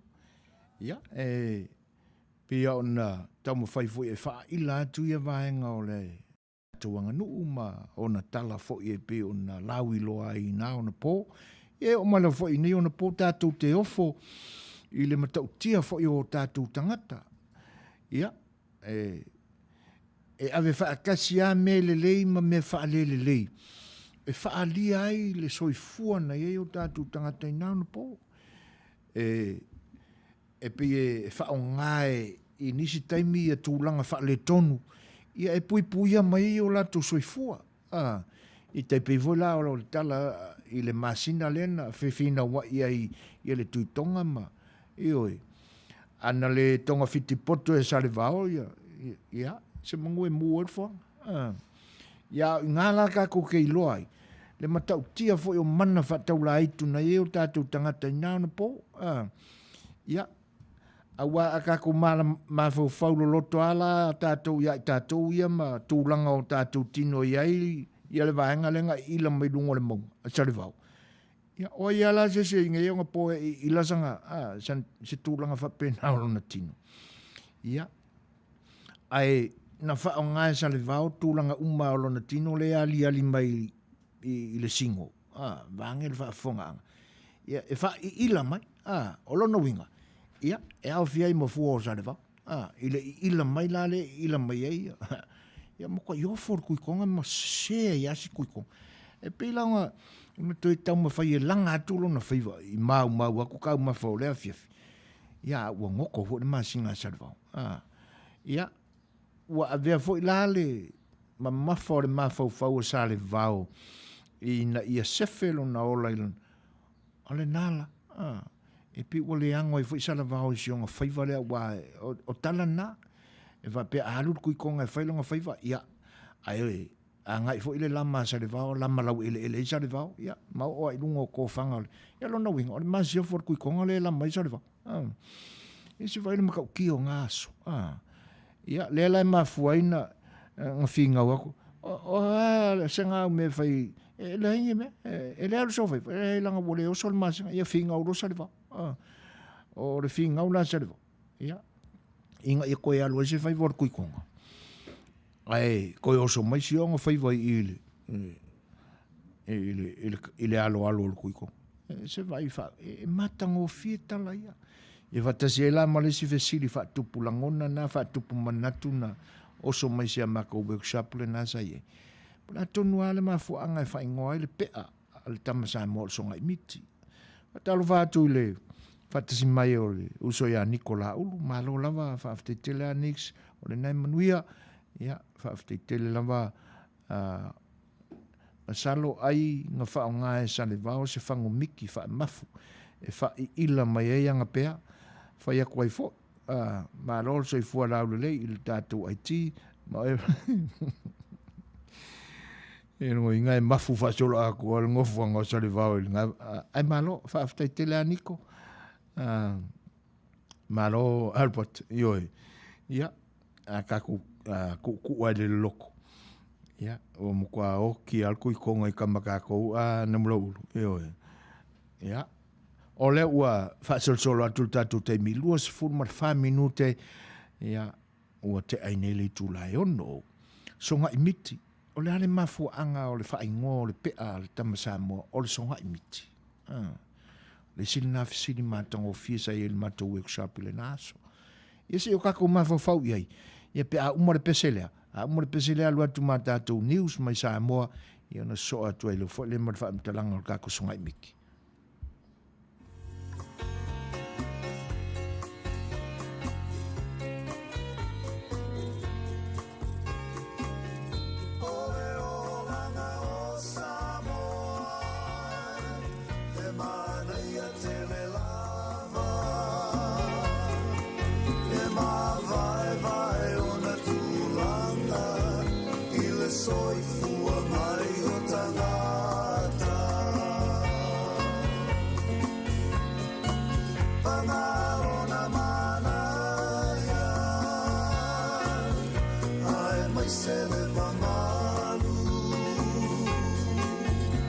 Oh,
Le fionga ia whanana Jerome Gray ia maran whawhiawhianga le nā I na ua luas furu mo le 8 minute te ai nei le tūla e ono.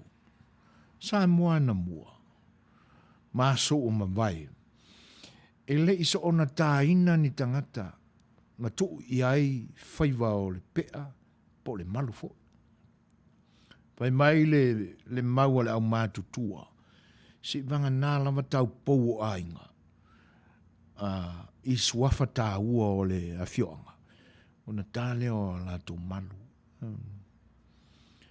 Ai, o le tūlanga I pea ali. A whapea e toa 5 le whanau tama a le sao le ainga le iei nei. E le mawhaiona whaatino le tūlanga le iei o na pō nei. E whapea e le manatu o le sao le iei nei.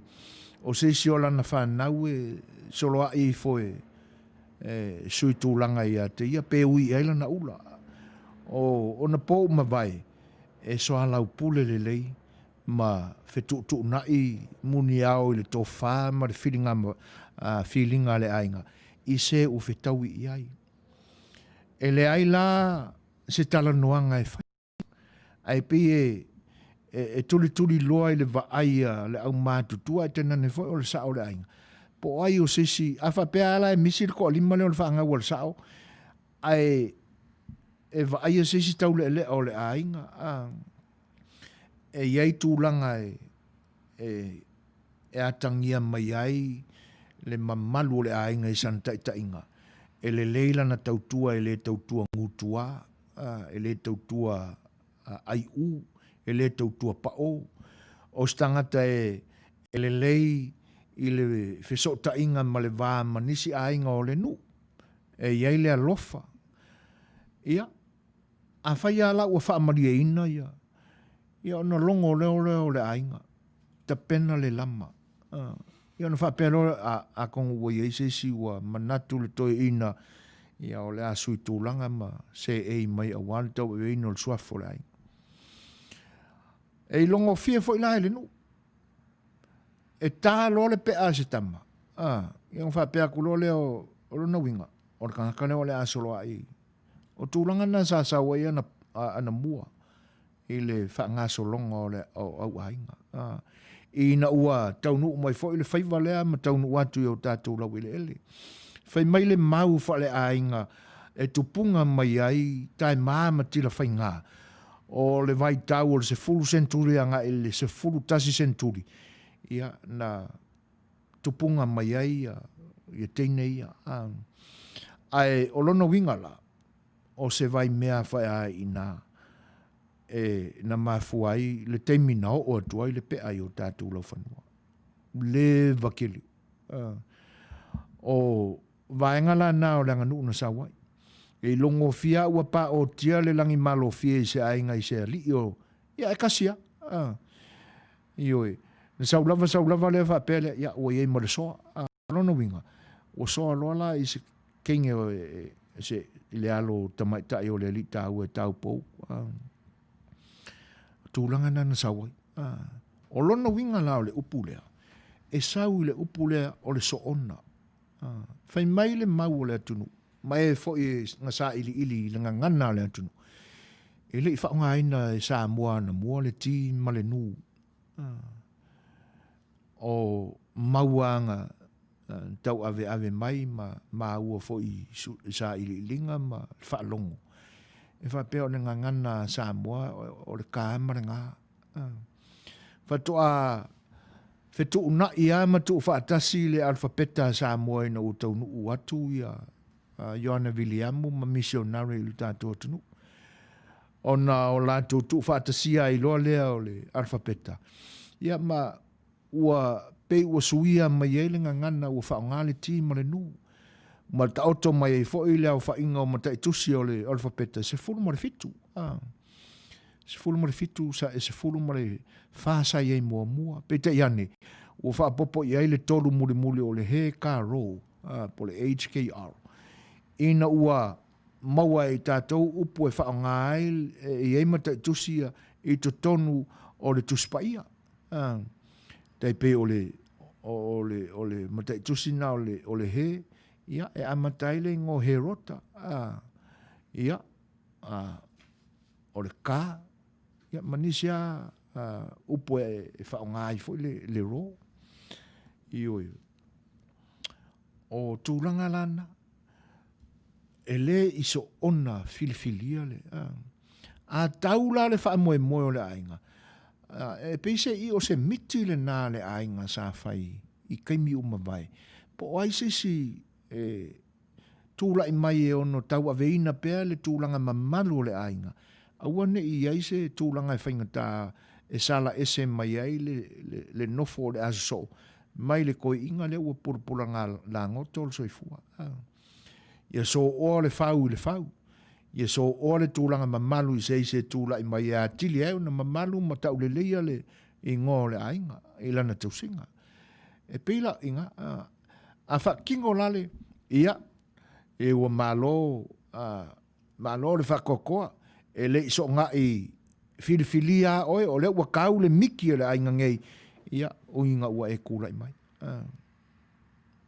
maua le upo le songa i miti songai e le songai filifilia oe ma le miti lea o wha moe moenga o le ainga o loa o na whewa i matatalo le leo i o latu atua sa i nao na po e filifili mai e whaali mai po ai se o le anga waa mo le suina o le se e le suafa o le ai ia o le ngā whaingofia ia tū fo ina sawai ia e lo tātuanga e le iso onga filifilia e le iso onga oso fo i sisi nei o na po ia o le vaai atua i ai e pe ona iai fo i fasili le naso ai se a ua mawhai e ona tufa atu e tātou Samoa, tātou Mesina i papalangi ma tangata ese. O le talina u whaamaria i nai le fesili le nā. O le se leni a po le tupe. Ua ye se manatu whapea, ia. O le tangata e vave maua le se leni le tufunga tāpea. Ia o le kāka wharinga e pise i e le i aise whailoa inga le leia a le ai ngā tufunga. Ia po le aso lanto manatu e whaasafua i whafo atu mai tangata Samoa le tūranga lea. Ia pe tāu fiofi pea. Ia pe ta iane o le vaai atu le nā i ai. O le vae ngā o le tala. E whawhiloa i atu ia le pata sola. Whaaftai tele ai le whaatasi mai le ngantai leo ia ti lam. Sa le vau all the way great story whaaftai lapa. Io. A manatu ia i nei tala ia. Ia o mafua ona whaapupu atua tātou tala whapea. O nei le o ngā whatia le tātou teimi olo ia i le so. Ia tūlanga o me olo ngata mai le tātou Polokalame le teimi o mawai. Le aso ngā se mai atu nei. Ia ona o le tāpe nanga lava. Ia ma le teimi e le liwa tuai le tātou au nanga. Ia i Samoa le Talanoaina ma le alipa le mia. Ai malo a le pata e Tusa fo e o lo finangalo whaalia. Tusi Brown malo whaaftai tele lava o le nai Manuia. Ia wa tātou wheloa e fo i le lofa o le atua. Pleasant evening, be safe everyone in California from Alaska. Ia salo e whaale te tele le COVID-19 i lautou i tūlangi tusi. Ia e whaaftai tele lava. Ia lo iai le wala au o lo i lunga le leina. Whatalo whātua i le ngang whaaloalo. Talo whalawa le sunga se fuaina e lau stalaina. Talo wha malo se. Ia, saunoia tiuli, malo se fua. Saunoia po le alo finangalo.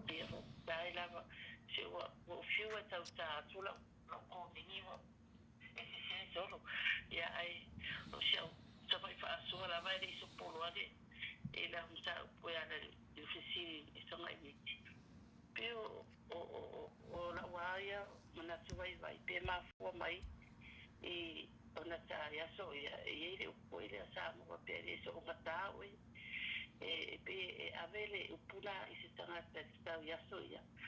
I se tangata po se tau lea o matua I potua musu I Aganu'u.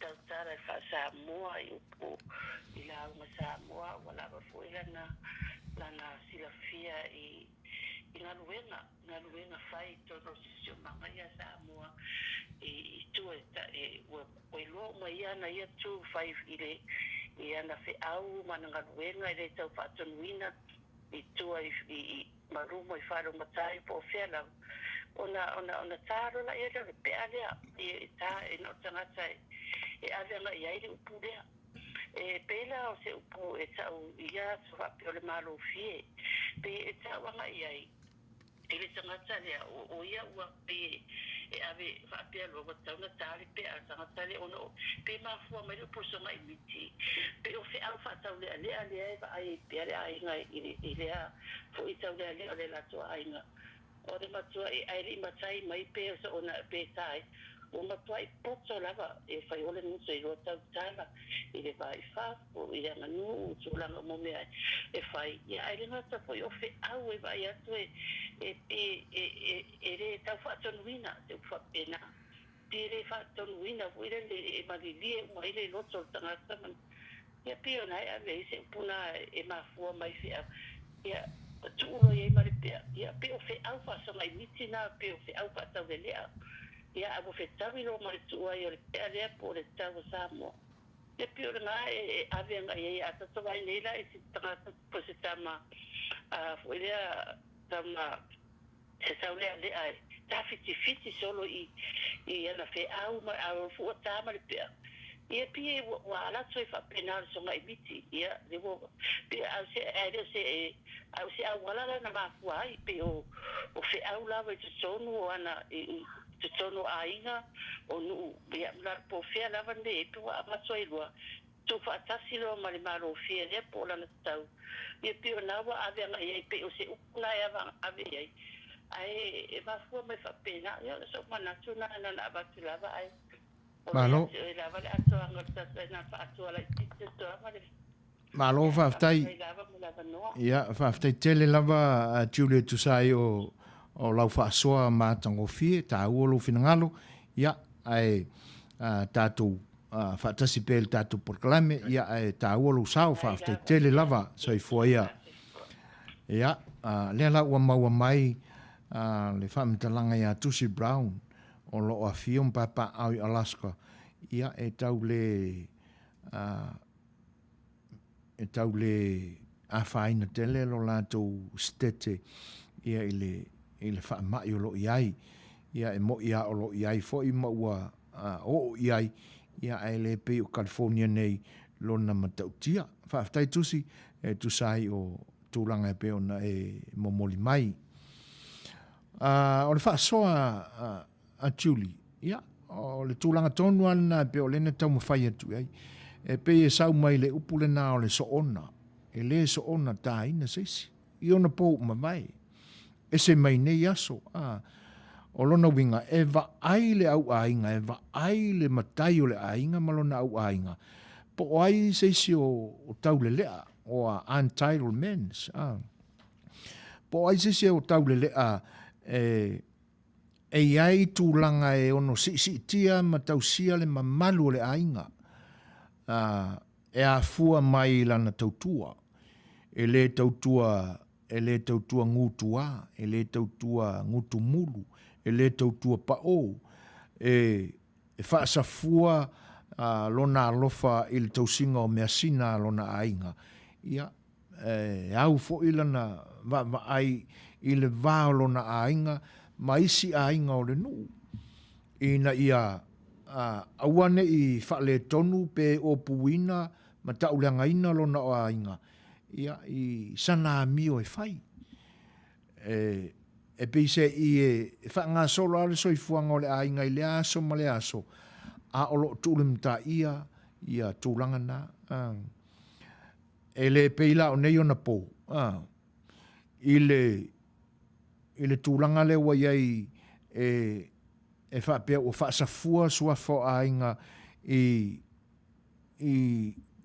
i tu pai o le ainga po tama fai o le ainga lale upu e whetau i ai ia po o suli o le ainga a whapea e to value na tupunga mai le ainga i le amatanga e te taua o isi ainga e pi fa solo fo i le valu lea a umatu le taimi o e tu lai mai ai ia le fale tama i le tau aveina le matai o le ainga le sua fasa o le ainga ia wo o akulisi farkama fa pena a o nei la aso e pi o mana na o mafale tama ia a se furu o ngafa ia o le fa inga foinga e pi wa ese mai la ia le tūlanga ua se e iai le Aganu'u Samoa nei aso nai lo aso o mamai fa filo e atu le fatis mai o le sunga ia tu sa mau te lenga ia fata ma lo so i fo Manuia champagne ia i o e whaaftai tele lama il tūlanga e pe una whaafsiri mai ia o lo Manuia mea o mai nei tūlangi le foi lau mātau atu ia atonu o lo o tūlanga le lei le soifua ia te oiloso ia i le tainga ma le tausinga lo tātu o tua whaaftai ia vaenga na te taua lao na ona o tātou tūlimata ia e tālo le pe arakanga kore ainga. Ia, o inga e kā kau kei loai. O ia lea o le asoloa i mai e tau ave le suafa o le ainga. Ia umaro la ia inga kāre ka kau arakama. Ia o upu na e ave iai. Se ua malor ka oko, malor whakokoa. A kongor kulanga fo inga e le isonga i fili ai oe, o le ua tau le miti e le ainga. O le ua tino mai le miti le ainga sa fa no manua ia na mua ele tonu ile tua le o ia tatou i nei ona po sa ia tua tasi o nu ia e mise fo yo ainga sa ia pe o kala tau ave mai pia ia sa fa no manua ma ba ai mal tutoa po ai se o le tu la i mai ia o na po e no fa tasi uma se vanga ua o sungafa mai e se si mai se si no a kauka ape kula ai be o taimi o mavai a to lai titi la tunu o malona fai tau a fai e ngofua pui a inga i ko kongo ka kouango pe o ina sa fai ngofia il soi fuanga i taimi o mavai o Samoa nei aso ia ele o lole longo i o ia o makai ala fai ke au kur ku skafi ave le mesina le ainga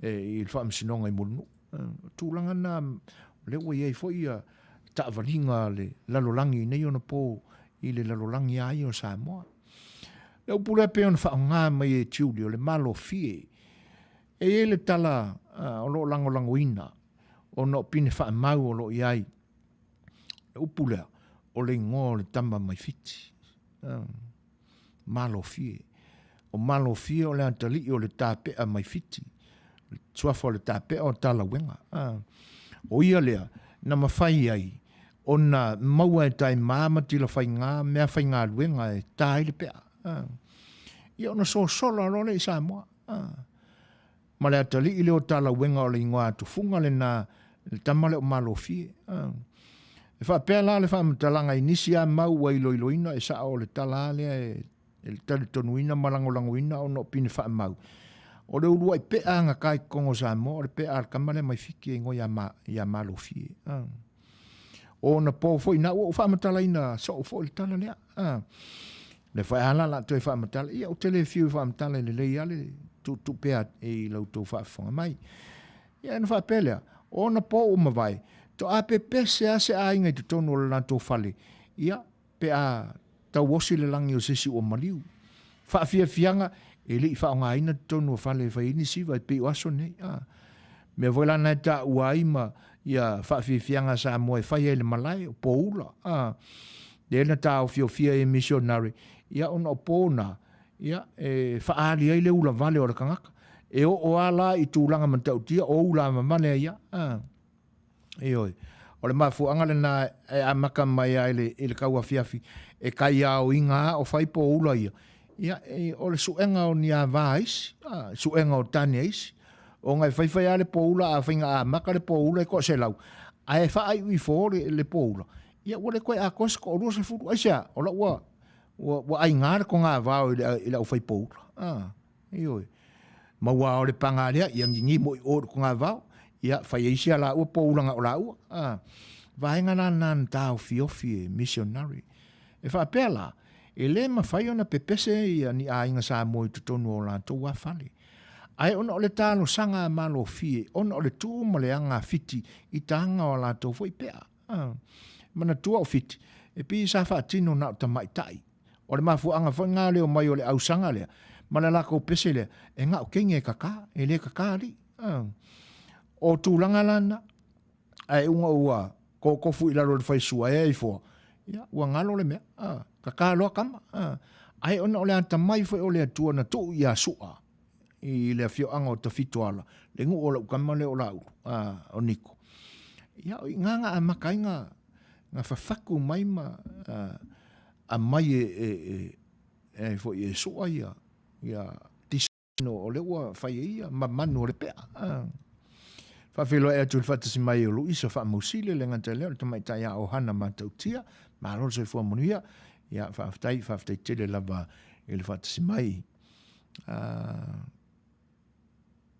ya oi si te o le mo atu fa ftai Luisa ma o hana il fa filo ai mai ya Manuia ya fo fuanga fo o lo fianga i mo lo ni fiafi tu langa lana ya ka loia malofie le tamale mai fiti ia o le talo sanga la malofie se fa mon moli pese mai ni pese e fa te ai le tinga o lanta tonga i lanta tau ia nga pe pese lo le ia na fa pe lo le o tangata na fa longa o le langi o ai la ka osi mai o le fano le ainga le usua ia e fa mai le tali o le langi o malofie ia le nala na mauaile o le apa o tia fai vo sua ma le fale lua o le ainga sa sua e le langi malofia e te nane foi ia o le tatau o le nei ainga o le afatino o inga langa mauaile si ngole na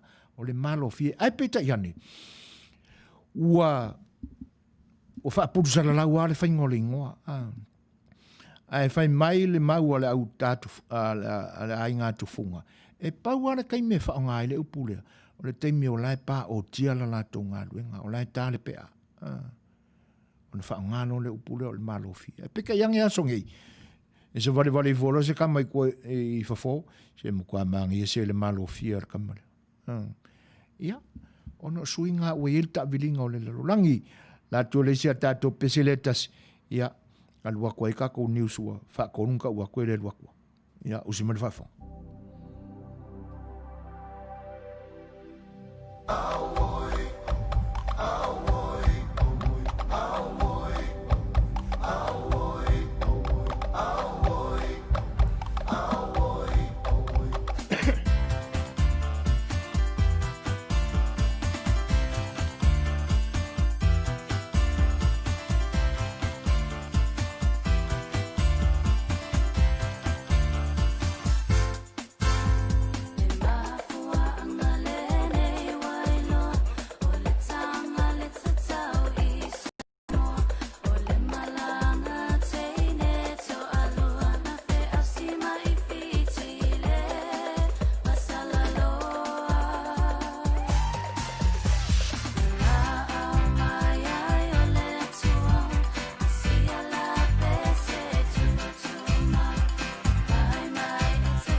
nei i tātou temi ia pe a mai a tātou Polokalame ua.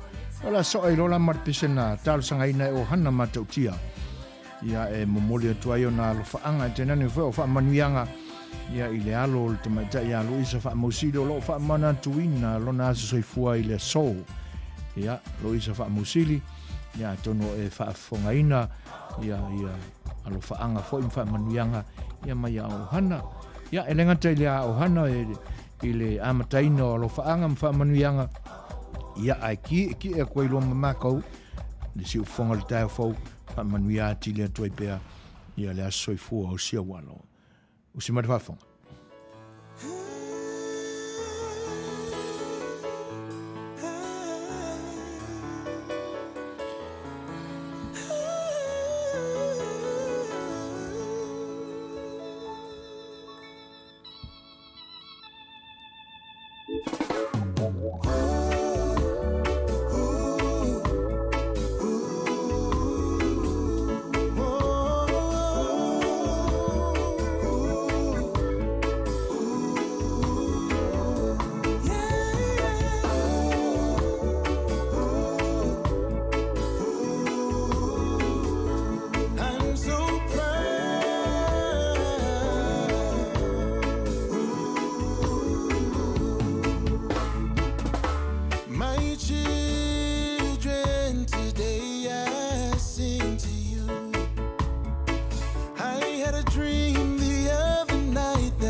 my heart, always be my love and my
Ua tuana isao a polima o le fo tato i le alo i le si ui o tiu te mangaluenga whai o le neiva yaso ma lo lava le tau atai o le ua ulia le manuia le as whareile le nei o le aso lua se fulu ma le wha o le masino i ulai ia fo i pea le vi inga i lu tato mataisili le langi o ia o lo taitai ma manuia me uma ilo na whaatasi mai ia lo mai o le nisi le wha poponga o tato tala mai Samoa e tumu atu o tato tala o le so na te tala alo ia ai le mao te tapuai o le ekale sia me tu tisi i fale lau ni uta o le nei ngā luenga tele na amata fausia mai i le masino i ulai o le tausanga o tea lua afe se fulu maleiva o le susunga i le whaafengainga i a whaimata i oane na sau noa i le whaatino ina o le nei ngā luenga malana moli mau e leo se ngā luenga sa whaingo fie o ngā luenga te tele whaapenei e iei lava whaafita auli malu i tau ona o le tūlanga o le lima vai vai o le lima vai vai o wa o le to tele o mata fale o le ekalesia o ni tangata e fai fa to anga matausi a inga pe tai na saunoa le susunga i le fa fenga inga sa fa lango lava i le nganga o le tua e tai ala le fa tino ina o le nei ngā luenga fita o le la ua tinipa o le uto o tau lau o le fa moe ma o le vi inga lava e to e fo i le tua ma le nganga fa fitai e le fa i tia ya ila tou sa ngā pātia i le nei wha moe ua whatau nuina i le Manuia. Ua atoa i le taita inga le sunga i a whaimata le toa se fulu iwa o le au whai ngā luenga pa ia le atua ua malo loli i taia mai i le ngā luenga ua mawhai o na tautua ina le nei e ka le sia inu fau i whale lau niu. Mai lona tala whaasolo pito lao le nei au lotu na whawai ina mai i le tausanga i lua afe ma le tasi. Na whawai mai le nei e ka le sia i ana tāpua inga i to tonu o se whale apa pe tai. O le ua tino mai, le nei malu tāpua i fou, ua sili atu lona te le ma le lei atu o toa, o wale wha te uteia le au sāu ninga, ma tāpua inga ale nei e ka le sia. O le tau au wha o le nei ngā nuenga sili atu, ma le fitu se lau afe tā la lona wha atu benga. Ia e mulinga lava ni whawhita uli ni ti ngā, mani whainga tā, pe awa i atu o tū lai mai, Manuia ma mātango fie le ngā nuenga. Ma lo le ngā lulue, ma le tau tua lotu i le whi au o le tua. O nisi o tala o le sofo i le o tau nuu ai ma le waalele i whaleolo, le malanga lo na ono o tangata anu o Samoa sa Poloka i to tonu o New Zealand, e silia ma le lua se lau fitu fulu i la tau. Sa whai malanga mai i le nei waa le e New Zealand, o le nei whai numera, e au fi ai manisi sa ngā lulue whaavai teimi i to tonu o New Zealand. O le a whaanofo e sea fo i lanto uma nei, ma vai ina mole se fulu whao aso, i wharitali malo umalava, ua lautongia i to tonu a pia. Ua whautua ina malo se le tai o le atunu, le fionga tu le pasa i lele, ma lia le ngoi, le atunu lau tele i le whaonga ina te tau lea, o le Facebook, o se tasi le neo mo ta upu, sa nga i ai, le vaai o le malo, e tu sai me le tele o wha upunga ma wha matalanga, o lo wha so ai le mamalo le atunu lau tele, i lunga o penga te whailangi i le whaonga inga lea o le Facebook. Na sau no le tai o le atunu, o le Facebook o se mea le le tele, ma he te lelo na o ngā, mai tu ele le ai pe a whaonga te tau, a wale saonga le mu mo Samoa. O le temi nei la, o le u wha manino mai, o le a ngai le malo, e whaatino ina, le tapu nia, le whaonga ina leo, o le Facebook, e le mamalu lau tele o le atunu. Peitai o le solonga le lei, o lona whaonga ina ua whautua inai, e le tai o le atunu, le whaonga ina te tau lea, o lea upenga o whamatalanga, a wā e tele na whaingo fie, le so tai ai o ainga, le ngata ia ina tau i Samoa nei, a whapea foi, le so tai atu i ainga o lalai nu mamao. O le sofo le ua whaamawina ai, le tau lunga lea, o ni a onga i lalo le Polokalame, ua whaingo inga, o le Women in Leadership. Po o le whaatawa ina lea, o le iai leo tina amata mai tai, i to whinga whaatai tai, i so o se vaenga i totono le atunu, ai Maise lava o to whinga maululunga le malo. O le nei Polokalame o savali le lua tausanga, o langolango sua mai e pea le whaalaptu pitonga, o malo au whaatasi, le United Nations, lea o lo o tawala mai ai le lātou whainga paanga, ma au se tālia. O le sini au tua nei au onga, ina ia mawhai o na wha au penga ina tina amata mai tai, ina ia mawhai o na whai ngofie le whaatino ina o lātou to whinga, i to tono whaalaptu pitonga, whapea fo i le whaatu ina, o ni o lātou pisi nisi. o le awivi o le nei a o onga ma le nei wha moe moe.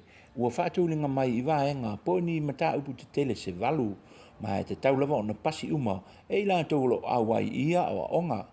O nisi o nei tama i tai o lo au tauina i lalo le nei Polokalame o lo avea whaurulunga o nisi o mata ngā luenga le malo whapea i fo i mapisi nisi. O le ave fo i le nei o onga e whai maa upenga e tale atu wai ni whai ngata o lo whea ngai pea a o tūlai mai le foe o ni tama i tai e whaurulu i ai pisi nisi ma whala putuputonga. Na tāpena ina i le Polokalame ni tusi pasi tau o loa e alo i ai tau ma whainga i lātou o tama i tai sa whauina mai le nei o onga tāua. O nisi o tala o le motu na mua i ngā taiane o a lei pata e maa sani lava o nā asia e turisi ma tangata tā whawhao mai moa mai whafo. Pei tai e le tele se numera e asia le no fuanga ono le tūlanga whainga tā no sopo ia. E whao ngā ina wa ala iti mo fe malanga ina i le motu ma na sau noa le pule o le no fuanga le whetalainga i atu ave ieti tai sā mika. O le nei abitanga e whaatau ai le tele o tū ma Aganu'u wha Samoa ai Maise lava mo malo e taunu atu. E le ola ise e le tise o lono winga o whaangai o inga umalava o ngā luenga whai i le no whanga e whaongai lava me tutia sa whaongai ina e o tātou tua a umawai. E wila ina avema se no whanga e toi whamanatu ai le o langa wha Samoa i teimi umawai o le ola i le po i le mōli tū po le mōli pensini ai le avea lea Matou langa e tau fiofia ai, le whaatino ina peo ati nae, mo le nei no whanga ua lava le malu pui puia, o le sanga le mū, ai whapea fo i malanga tei whale malisi o si o manga. E wila ina te lele a fianga o le whaamai, o le COVID se fulu maliva, ma avea i mamafuanga, o le pa u ma walalo ai, o le whainu mera o malo e asi mai, i lea mata anga foi, o le tātou wa tunuu. E tai, o le lava e ngai le pulenga malana au whainga luenga e tau mawhai ni awala e whaatou sina atu ai le pa ia manu le atu nuu e asi atu ma ta whawhau i le fo i ati nae o le motu o Manua. O nisi o tātou talo le fiafio le so o fuafu ai le kalapulaka pi a vaiala ula le PPE e whatinu ina ai se lātou sa ili ngā seleni o le pōsiva e whesoso ni ai le tau ati na ina lea o le lātou malaita alo laka pi fou wa amataina nei ngā luenga o le suaina ma le tanuina o le malaila kapi vai ala tai po la talata ane i tau me sina. O se alo e whaasino i le li whai pisinisi lau iloa i tono le antunu le fionga ia le li e Rudy Ott le susunga ia Rudolph Ott o ia le o lo langolango sua i le tanuina leo le nei ele a wale wha amoe moe o se malaila kapi mua o le nei kalapula kapi vai ala. Ua whaatangisia i nei ma te talo le komiti whaafoe o lo whaatinoina le neisa i ngā seleni. Ia i lātou umalava o e sa taa alo, mo le aula kapia vai ala pleki ula lei i aso umawai whapea foi, ma tama whanau le nuu e awai uma i le nei whaamoe moe, a wā se luma nai Manuia o alo ma whanau taa alo, o le taalonga o le lakapi mo vai ala. O le komiti whaafoe au fio ai le fionga leota wele se pēteia, tamale tātai man chense, o le tofi pule nuu, o le nuu vaiala, le fionga ia Samoa, tā vita tā mela talapusi, le ana Ronnie Posini, le atu ngie David Hunter, fui mono titi maia, Rudy le avasa, whapea i fui manisi, o tamali o le fionga, o lo tau mawhaia malosi, le neifa moe moe. O le awhai o toi fui imo tātou, tala Manuia tele le tāpua inga Samoa, Manuia fui le alo atu, il whai ungo le vaiaso, whaasoi fui ia, ma ia Manuia. Ia o tūlanga nai pe o nei elau tū whaafonga mai Samoa i le au nanga si ufonga le tai o fau tau mwhai lava ia o mai ia tala o lo tātua tunuu ia e mea o lo tutupu mea sa tutupu ia ma mea o le a tutupu e pe o nei elau tū whaafonga anga i le nei aso ia e le sui o le tātua wharewalesi o lo i Samoa ne whionga ia tau wā lalo vi ta fua ia ma mea sa tutupu i lo tātua tinu i ni yaso le ua walu minute te ainele tu la fitu ua whailo i mai a whatato'o talu mai mea o lo tutupu sa tutupu i le lua vai aso taluai ua manino mai lamba le whaasau sili ma le pule tutu ale HRBP i tūlanga nei mua ua se sopo le pāle mia i le matawhai ioia le whonga whitalai lua o suinga I whainga pālota ua whaia male le tonu, ma ua talepe ai le wha mai o le wha msinonga o a fio anga e pei ono iai whilwhilinga o sui e fia tau wā wha whaipule. O mangiangi, masale aula, manisi o ni wha te inga ua mai tawina ai le nei whainga le whitau I tolu, o le tuli au pupuina, pupuina lamba o la auli o le male toa, wā le ali mai eile wha sausili o le pare mia, ma ua iloa I lamba I ua wha komingisi, ma ua iloa I lamba I ua wha komingisi sa la moa, kalo whai, ua sa aungi e whai o ofukau. Malo, te tele a whata, Tusa I o lango mai fo e to e wha manatu ia vaenga, e pe ona e maia ia le tolu lea. Ia I tūlanga whainga tā ua ia ilo tātou tunu. Talu lava ia mea ua ma le mailoa lava po o lea le mafua anga o le sanga tupu pea o lea vaenga. Ia, ai o I tātou te loai, le loto o se tangata ua le malolo, e le o nofo file mu, ina ua tawhili sa unoa ai le li o lalulangi, ua usungafa ai le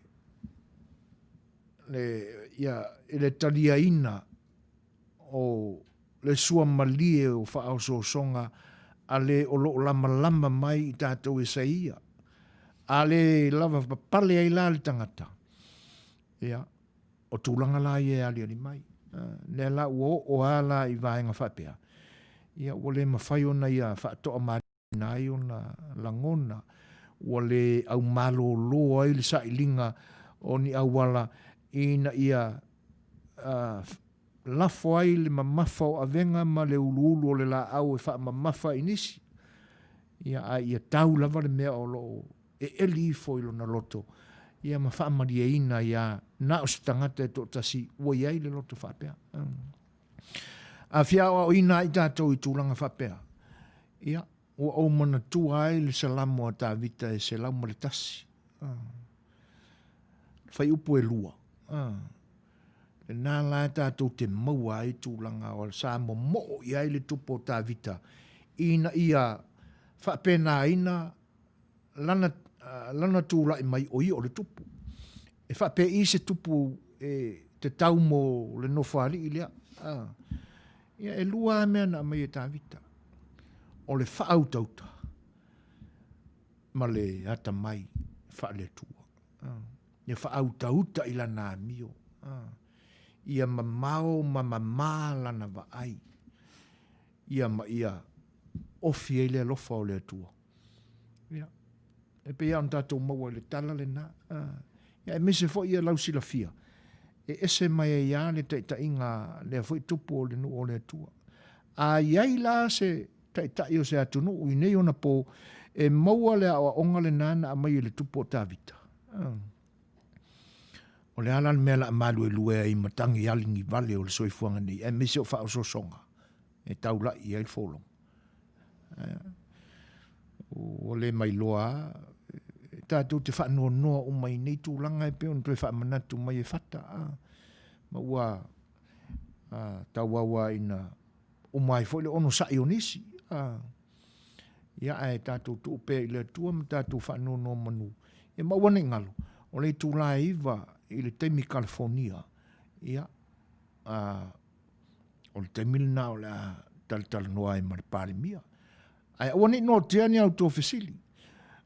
Kelinga au ko fasili la ka fiofi a fasili nei.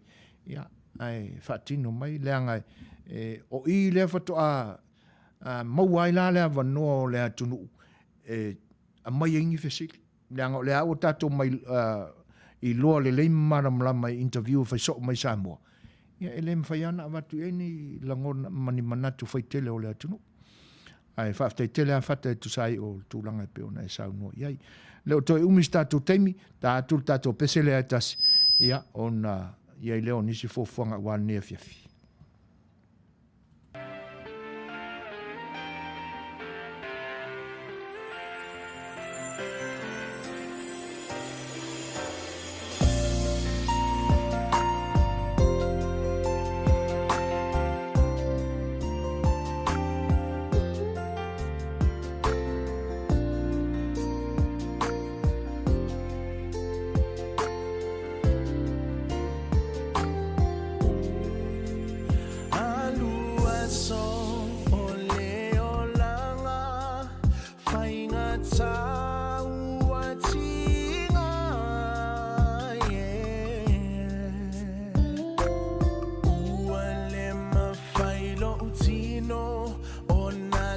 tali le alofa.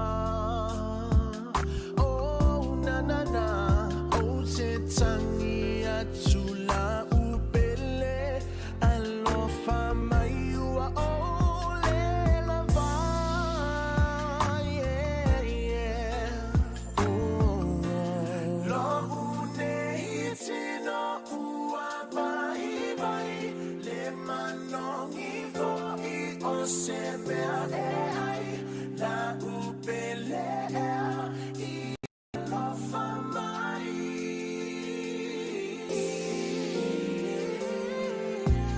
Lo une itino ua vai vai le manongi vo I o se mea e ai la upele I alofa mai. Alai ai ona tangi atu pele I so manatu. Te I taua mao mao atu o so manatu. Pele o I tanei wa fia alu atu.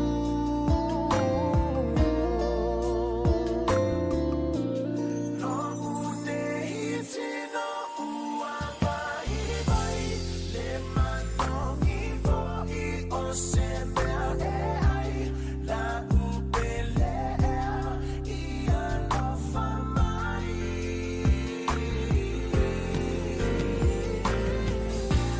Lo une itino ua vai vai le manongi vo I o se mea e ai la upele I alofa mai. Angi maia o se matangi se I momoli atu la utali. Oh e amau ua tatauna faatali tali. O te tatalo I le atua alofa mai mo taua.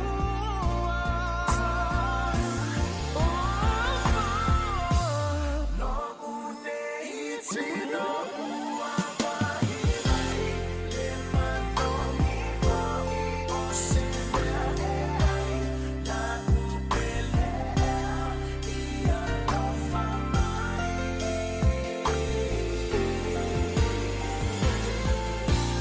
Lo une itino ua vai vai le manongi vo I o se mea e ai la upele I alofa mai.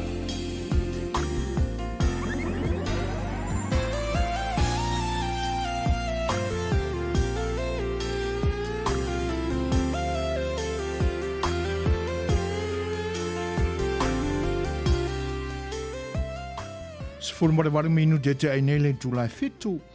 E whawheloa e atu le whatasi mai o te punu anga vale. Malo se fua Manuia chief. E whamalulu atu o le mau atu le te mina e to e taunu mai ai. Ia me sili whaftai le lofa o le tua. Ia o le nae mau o lunga le au ina o le masina I lo soifua. Ia pe ona o le sa whamatala atu le winga o le upule na mau o lunga le au ina o le masina.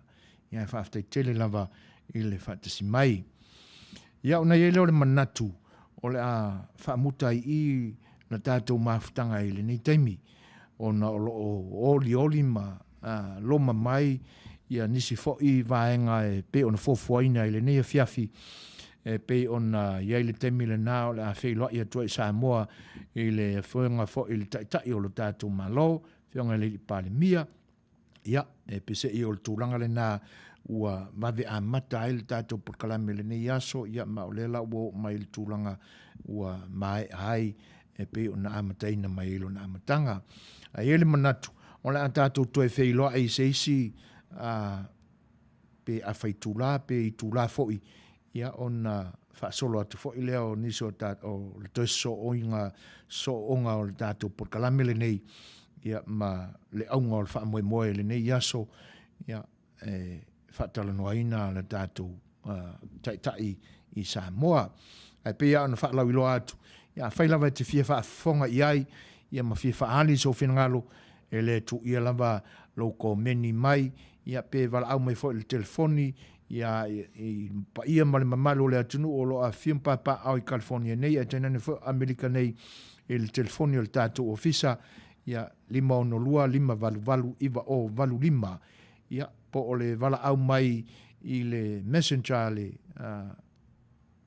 le siu fonga le tai fou, ia ma pe wala au mai fo i la messenger, ia i le teimi o le whatalanoanga, ia ma le li pāle mia, ia e mo le nei teimi, ia e mo le atele ma tu e whaaftai a tili pea, i le pa ia o le atunuu, ia e tusai o lautou whaatasi ma le langolango mai, whina ngalo fo i e pe o na moli mai le teimi o mawai, ia e le titilo mātua nganga whaaftai le maenga, ia ai tātou toi whailoai, ia i ni nai tūla o muamuai, ia mwhaawau i pēa la tātou whaatasinga i lunga o le Facebook Live, e te nane fo o le app, ia pe o na maua mai e nisi o le atunuu, la tātou mafutanga. A o le nei tūla, ia o autou o una neo so i fōina Setu Suasua, tuila e pasua whaaftai sua, le li i engineer o le nei fiafi, whaasoi fuoia, mō le nei teimi, tātou e whailoa i ai.